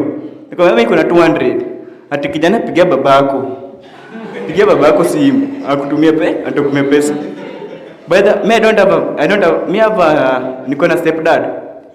Alikuwa anafanya Central Police Station hapo, but alipotransfer ko Nairobi. So I have that confidence. Nikapa namba ya my dad, my second dad. Police officer kieka kwa simu yake, akapata namba ya babu yangu kwa simu. Ndio sasa naanza, mtoto officer, ni wewe. Wakanipa push. So nashangaa. Singekuwa stepdad yangu kwa polisi, ningefanywa nini? And I was holding a camera. It was Canon. Try to imagine this Canon. Ni pesa ngapi? Sisi uza plot yangu niweke kamera. Jama police officer. So you must mnafaa muangalia hiyo. Judgment si nzuri. Mnafaa muangalia judgment. Usipate mtu ni mdogo, mnda kumwaras. Then issue hapo star, amesema star hapo, hiyo nje star. Another 2 officers kwa bike TVS saa moja jioni. Natembea. Then anakuja nyuma yangu ananiambiaje, umepita? Napenda kupanga bag yangu hapa nyuma. Napenda bag. So kupita, wakanipita, wakasimama. Mimi wakasimama kupiga kona. Mimi nikaanza mbio. Juni usiku. Hujafungua headlights, pikipiki ni giza. Mimi lazima nitembee bana. Juni life yangu. Nikatoka mbio. Ndio sasa mimi niko na nguo na bike. Lazima watanifikia. Wakafika kanekea. Baada wale ngonga mbondo ni yangu, ili nianguke. Kijana, uko na bangi kwa bag? Mimi sikunywangi drugs, sivutangi drugs, tumiangi drugs. Sasa nashangaa hizi drugs zimetoka wapi? Dakika moja ushanyang'onywa bag. Wanaangalia wana set bag yako wanaangalia wakapata. Hata niliambia tunaomba na kina the translator. Nilipata nimetoka service yao unaitwa Mzizi. Ukanipata vitu za church, za Bible, za books. Kijana wewe mtoto wa pastor. Nikamwambia lazima pia nikadanganya mimi ni mtoto wa pastor. Nikasema mimi mtoto wa pastor. Hati chunga simu yako ingeenda. Sasa polisi ananiambia simu yangu ingeenda labda nipe protection. Simu yangu mbona iende? After there I had to report that thing. Juu nimegongwa nimeenda Kawosh police station hapo ku report. Ukaniandikia OB. Baadaye nilishika namba plate niko hadi kwa simu niliandika namba plate kwa simu si ndio nikaenda kwa Kawosh. Polisi nikapata polisi akaniambia just walk tu hapo. Sasa nimekaa wanishughulikia. I had to call my mom. Mama akitoka kazi akakuja. Nikamwambia niende OC waangalie kama niko na shida kwa mguu. So kwenda kwa nikapata hakuna shida. Sasa nikarudi kwa wananiambia nienda then nirudi. Kurudi wananiambia nitoe transport ya Land Cruiser. Land transport 2K. And na account na walipanga inapanga kila siku daily wanaweka full kwa Land Cruiser. Is not a resident of Kenya mwenye anateseka mwenye poor man anatoa pesa kwa mfuko na yeye pia ndo ameumizwa si ndio? Ifai kuwa hivyo. Kama ni fuel government inatoanga tena ni free. Unaenda pale unakatuma taka gari unaikuwa fuel free. Hujatoa pesa kwa mfuko yako. Ni pesa county. So hapa mtu akikuja shida kwa polisi usimwombe fuel juu county inaleta fuel. National government inaleta fuel kwa gani na tena inatanga full tank. Wasiniambia incident imefanyika Kawosh na police station kwa poto Kondele na Kawosh ni fuel ya pesa ngapi? Hata 20 tunazafika hapo Kawosh. Jamaa anakuambia tu hapo 2000 fuel unataka kwenda Bondo kuna kurudi hapa Kondele hapa hadi hapa ni 2000. Hiyo kuna unafaa uangalie. Mnatunyanyasa kweli. Na hiyo ndio nimesema na asante. Kama nimekosea fund pia unisamee usini abduct. There is a gentleman who said that in Obunga at 9 p.m. those who are doing business are told to stop doing their business by the police officers. So I just wanted to know, in as much as I don't stay in Obunga, Kenya is one. We are living in a 24-hour economy. Why should a police officer stop business women from doing their business and then you close it up? Apart from bars whose licenses are working up to 11, I think those are the people who police officers should be engaging. But business women, it's so sad. So it's good that we have the OCS here. If that thing is still going on, it should stop. Okay. And then number 2, on police officers. We have traffic police officers. Is it right for just any police officer to stop? I do motorbike transport. Is it right for any police officer to just stop someone and ask? Someone who is, maybe you are driving your car or your motorbike. Is it just any other police officer? Because I understand we have traffic officers. Is it right for a police officer who is not a traffic officer to stop, be it you on a motorbike or on a vehicle? Those are the questions that I wanted to pose to the OCS. Okay. Thank you. In case kitu ikihappen, mimi nataka ujue itakuwa kwa mapolisi wa Kasagama. Hii kitu ili happen hiyo time yenye hiyo wiki yenye Raila yenye wali announce Raila amekufa. Mwenda zake His Excellency the Right Honorable Raila Amolo Odinga. Imepata before your engagement, we had another engagement na partner alikuwa anaitwa Imlu, tukakuwa hadi na chair wa community policing Kisumu County na tuliinvite hadi polisi. Tulikuwa tunaongelea issue za public order management na hizo venye polisi wanafaa na handle. Ikakuwa tu vizuri, so kwenda home, mimi natoka Gesoko. Gesoko iko hapa hivi chini tu. Ni place iko na jina mbaya lakini siku hizi imejaribu kuchange. Sasa tumejaribu kuchange hiyo image ya Gesoko. Sawa polisi, afadhali ya Ubunga ni 9, ndio curfew inakuwa imposed. Sisi waliingia kitu saa 2. Kuingia pale, before hiyo ilipata 4 days before kulikuwa na student fulani wa Kisumu Poly, kwa sababu Gesoko iko karibu na Kisumu Poly. So kulikuwa na student fulani wa Kisumu Poly alipatana na engage, alikuwa kwa conflict na community members. Hadi alilonchiwa, alikuwa almost auawe hata. Kwa sababu amepigwa vinoma. Hadi tukaenda tukamweka mahali fulani kwa jamaa fulani wa maji hapo hivyo. Ni mimi nilitekea initiative because I am a community organizer. I am a human right defender. Niliona huyu jamaa anaweza uawa hapa hivi. Nikatekea initiative mimi mwenyewe engage chief. Chief akawapigia polisi wa Kasagamo wakakuja. Hadi akapelekwa Russia kutibiwa. So nimeokolea, nimesave hiyo situation. So walikuja raid juu story hiyo, huyu kijana alikuwa amelinchiwa. So kukuja wameingia tu kwa community. Hawajavaa uniform. So huwezi kuashua ni polisi ama ni nani. Alafu considering saizi venye watu wamekuwa wakikuwa abducted. So kama mtu hajavaa uniform, huwezi sema ni polisi. Juu tumekuwa na hizo instances zenye mnasema watu walimshika ni polisi, ukifika huko polisi wanasema si wao, sivyo? So walikuja wako wamevaa uniform. Mimi nimeona wameingia hapo hivyo wameanza kuvuruga. Gesoko unaingia na hapa gorofa fulani hivi ukiteremka. Ni barabara moja inapita ndani ya Gesoko. Wameanza kuvuruga na huko juu anaambia wasee wafunge. Ni saa 2 hata hajafika saa 2:30. Wakafika hapo chini Gesoko kuna pool fulani. So kulikuwa na watoi fulani, ni minors. They are below the age of 18. Walikuwa wamekaa kwa bench fulani hapo. Sa bench inakoga nje ya pool hapo hivyo. Hapo polisi wamekuja na wakashika vijana. So hiyo ndio ilifanya sasa niko interested sana kufuatilia hii mambo. Mimi nikaenda tu nikaenquire. Nikamwambia watoto mnajua mmeshika. Do you know that they are minors? Na wanafanya mtihani. Juu nimepata ma students wa nini walikuwa wameanza kufanya mtihani. Naambia sasa unamshika hivi. Unataka kwenda kumhandle aje? Unataka kumweka kwa cell aina gani? Hizo mechanisms za make sure that huyu minor anakuwa handle ina maana that is different when unaweza handle an adult person. Hiyo pekee ilikuwa noma, ashanipiga bare. Kidogo ameenda amechukua hizi mafimbo za pool table. Anataka kunigonga naye.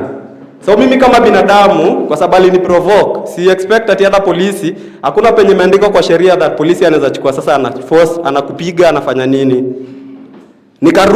Kuruka kwa sababu mimi ni community organizer na community yangu wanajua. So obvious community members walikuja haraka kwa sababu wamesikia ule ni wananiita Zemu pale mtazemu, kwani rada nani anavuruga Zemu, watu wamekuja. So venye watu walikuja wengi, tukianza kuuliza maswali because tunawaambia hata kama umekuja kushika mtu. Hii constitution ya Kenya inasema that article 49 ya constitution inaongelea the right of an arrested person. Before you make an arrest, lazima uambie msee reasons za kufanya hiyo arrest. Hadi aje useme tumekuja kukushika kwa sababu ya moja mbili. For example, hata ukisema unataka kuimpose curfew, kuna kwa na instances zenye curfew imekubaliwa kuimposed, but you must explain.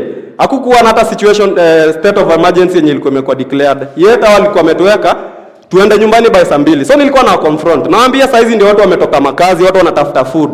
Huwezi tuambia by saa hizi saa 2 na tuko kwa resident. Hii ni residential area. Iko na rules zake. Hawana hata mimi nimekuwa mtiaje. So walienda wakatoa bunduki. Juu waliona sasa imekuwa tunauliza maswali hawezi jibu. Mimi nilifika point nikamwambia kama unasema juu hamna uniform before mnishike ama mshike hawa watoto, tupatie hata service number so that we can follow up tujue ni mapolisi aina gani walimshika.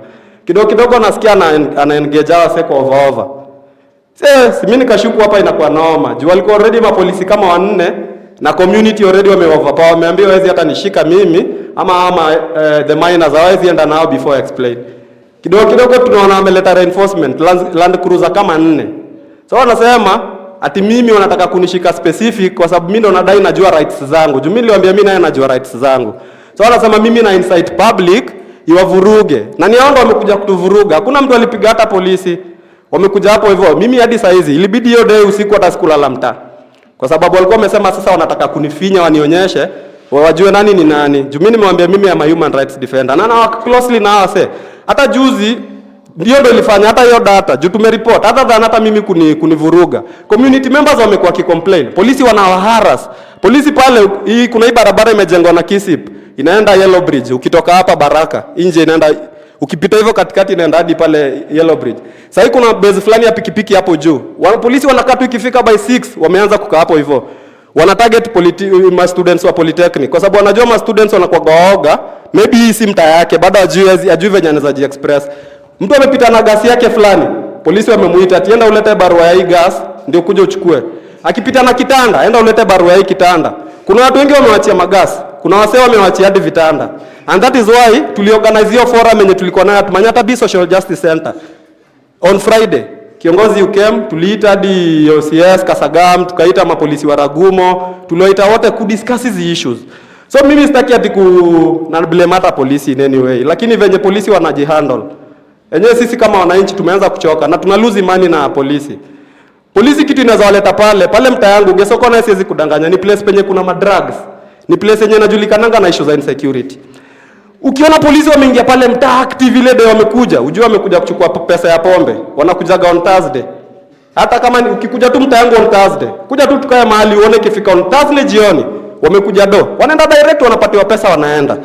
Tukikuwa na instances zenye tunasikia ati kuna watu wanavuruga, kuna wezi wamekuja. Kuna time hadi tulikuwa na scaffold na wezi wameiba gorofa fulani hapo Gesoko, wako ndani ya gate compound, si tuko na nje na wako na bunduki. Tuliwa contain hapo hivyo like kitu kama 30 minutes tukipigia tu mapolisi. Unaweza venye polisi tuko tu njiani tunakuja, ni kama wanasikiaga. By the time hao majambazi walikimbia tu ndio polisi wanafika.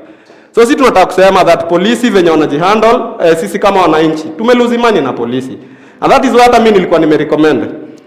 Polisi kwanza human rights, venye watu wa human rights wana handle issues. Polisi wanafaa ku taken through issues around human rights. Polisi kuna vitu bado wanatumia, hata ukiangalia like most of policies zenye zina polisi ni zile policies za kitambo. Like hata angalia Public Order Act ni ya 1950. Ndio bado polisi wanatumia saizi. Act ya 1950 ndio bado wanatumia kutu criminalize saizi. So I think as a police, tunataka reform sana. Tunataka reform vinoma. Last thing tunataka kuongelelea. Sasa tuko na kitu inaitwa community policing. Community policing ilikuja so that issue ya security is kwenye issue ya polisi peke yake wana handle in isolation. Ilikuja so that issue ya insecurity tuna handle community na polisi tunashikana, inakuwa ni collective responsibility. Bado hajakuwa affected fully. My recommendation yangu ilikuwa that community policing inafaa ikuwe fully implemented na ianze kuoperate. Through community policing ili outlaw kitu inaitwa vigilantism na informer. Sasa kwa community policy hakuna kitu kama informer na vigilante. Bado tunaona vigilante na operate. Chief wanatembea. Wish chief wetu angekuwa hata hapa hivi. Na muengage kwa hiyo discourse kila siku. Naambia sasa hizi vigilantism ilikuwa outlawed. Huwezi kuwa inafika usiku tunaona vijana watu mayouth wa chief wamepiga kabuti wanatembea pale mtaani. Na tumefanya research na investigation tunapata that mayouth wengine ndio wakiingiaga kupiga hata raid kwa nyumba fulani. Hapo pia kuna wezi ndani yao. Utapata hiyo nyumba wameenda kupiga raid, wakitoka hapo hivyo gasi imepotea. Ama ironing machine imepotea. So tunataka tu tutoke kwa hiyo rada. Issue ya security ni sisi tunaihandle pamoja. Hao polisi pia tunaelewa saa zingine. Na saa zingine najoga wana behave hivyo kwa sababu mental health tulikuwa tumesema ni issue sahi kubwa sana. Angalia hata polisi venye structures za nyumba zenye wanaishi. Juzi nimekuwa pale Nyabera, Kasagam, karibu nilie. Polisi yako kwa nyumba nyingine round hivi ya mabati inatoshana sijui aje hivi. Ni nyumba yenye mchana kuna joto, usiku kuna baridi. Tukiendaga public participation, hizi ndio vitu huwa mimi napigania. Alafu unasikia bado polisi, hata hii issue ya corruption, ni kwa sababu polisi venye wanalipwa. Imagine unapata hadi polisi analipwa as least as 24,000. Na ako na watoto wanaenda shule, mimi nilikuwa hata najaribu kuwapushia so that hata ifike polisi, the basic salary ya polisi kwa hata 50,000. So that tukisema unalipwa vizuri pesa inaweza kusustain. Tukikupata kwa corruption, tuna push. But hao polisi wenye tunawasaidia kuwapigania, wenye serikali pia inawadhulumu. Juu pia other than kukua polisi, yeye ni Mkenya, anadhulumiwa na serikali. Wakati tunajaribu kuwatetea, ikifika ni point hao wanafarudisha mkono kwa community, sasa wanakuwa blind. Hawaoni. Maana namalizia. Na mimi nataka tu issue ya insecurity. Sasa hizi polisi penye imefika, tuna lose imani na nyinyi kabisa. Mimi si wadanganya, hata nikitoka pale kwa community. Hakuna wale watu wenye saizi wanaamini polisi. Alafu makiu police institution ndio ilikuwa the most corrupt institution in Kenya. Sio ni ukweli? Polisi wanafanya mbaya. Tuanze na kuchangizi vitu saizi. You just don't need kukuwa na zile grandiose terms, highfalutin declamations yet. Vitu tuna act ni minimal sana. Hebu tunataka justice yetu kwa sababu sisi ni wa Kenya. Polisi bana itakuwa kama yani polisi unafeel hata secure kukua kwa mkono ya wezi kuliko kushiriki kwa mkono wa polisi. Mimi bado ama polisi the same wakati wa maandamano ya Gen Z. Mimi ama polisi almost karibu waniue. Nilifika pale Central Police Station kama niko half naked, umevurugwa hadi iko chini. Niliingia huko nikiwa naked. Wamenipiga kwa sababu ya kuarticulate upon article 37 of the Constitution of Kenya. Sheria inasema that ukishika msee afaya kae kwa police custody for more than 24 hours. Nilikalishwa for more than 24 hours without hata kupatiwa simu ku access lawyers wa mine. Kitu ilinisaidia ni comrades waliraise alarm mapema. Another thing, before upelekwe kotini, watu wenye wanafaa na kupeleka kotini ni ODPP. ODPP ndio wanafaa napatia na ile file ya kwenye unapelekwa na kotini. Ilikuwa funny sana, mimi nilipelekwa kotini bila hata ile charge sheet. Hakukuwa na file yote ilipelekwa kwa hata kwa magistrate. So na hizi zote ni juu ya makarao. So tukikuja hapa hivi kama tunataka kupata hiyo change, lazima tuambiane ukweli. Na kwa sababu kiongozi amekuja hapa hivi, so far polisi wana behave vibaya. Polisi wanafanya vibaya, lakini tuna hope tunaweza kuwa na changes. Asante. Okay. Sawa.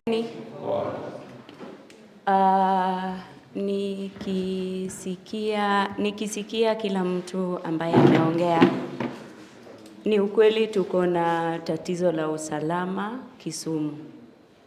Na cha pili, lazima tukubaliane kuwa sisi kama watu wa community, sisi pia tumechangia kwa hii tatizo ambalo tuko nalo.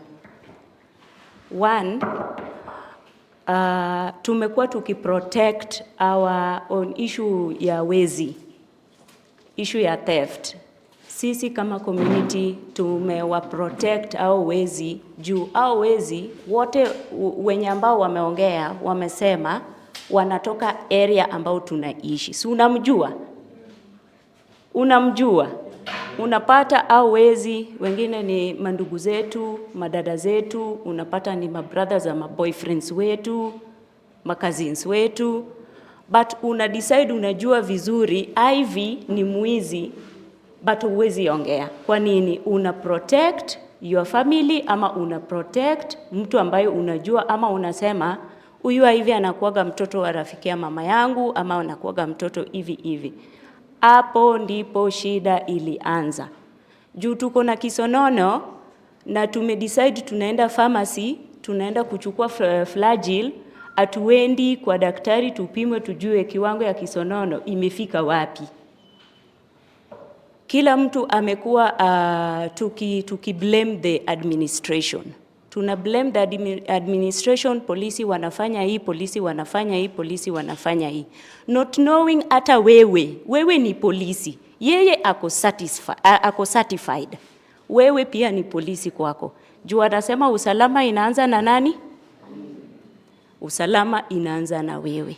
Kama wewe mwana community au uwezi raise your voice, ukaanza fanya sensitization within your community, hauwezi kuongea na hawa wezi. Hata mapolisi wakikuja, incident imefanyika kwa area yako, mapolisi wakikuja tunasema wamekuja late. Umeulizwa walikuwa wakina nani? Hatujui. Mimi niki grow up kitambo niki grow up, nilikuwa nasikia wezi wameshikwa. Ametoka wapi? Ametoka huko Kanyada. Ametoka wapi? Ametoka huko Siaya. Wezi walikuwa wanatoka areas za mbali wakikuja kutuibia Kisumu. But because tuna encourage hawa watoto wetu, wanafanya, tunawaona, hakuna kenye tunasema, tunawaprotect, tunawafunika. Ukipata wamama mwizi atin, saizi wezi hawa watu wa dimbo, hata si wetu wenye wako na ma-ID, ni hawa watu wa form 2s, form 3s. Unasikia sisi wana community wanasema Janyuol winjo matek, na we are protecting them. So as much as we are blaming the administration wako tu certified. Wewe pia ni polisi. Tuko na village elders, though hawako certified. Wewe pia anza na wewe. Usalama inaanza na wewe. Asante. Asante sana. Naitwa James Ochengo Mwa, coordinator wa community police in Kisumu County. I want to start by saying this. The dance of a madman is only laughable when he is not from your home. Ile mchezo ya mwendawazimu sokoni ni mzuri na ni tamu, hata unaweza kumuongeza pesa azidi kucheza if he or she is not your relative. The noise of an ambulance is only noise kama haijabeba mtu wa kwenyu. Tasema hiyo ambulance inafanya nini? Inapiga kelele sababu baba yako hayuko ndani. But mwenye baba yake yuko ndani ya hiyo ambulance, anataka hata hiyo sauti ya siren iende juu. As a coordinator of community policing, sometimes we listen and we weep to those people who are affected with the issues of security. chache ambayo nitamention. Kuna wakati mama alitoka hapa Kibuye, ametoka M-Pesa, biashara yake, anaenda nyumbani, kufika Migosi Junction alichapwa bunduki na akakufa. What do you think the family is feeling after that? If you meet the daughter tomorrow, na uvae kiatu yake. Molen, huyu bodaboda anaitwa Japolo, anabeba abiria akipeleka nyumbani, anafika mahali, anachapwa dimbo, anakufa.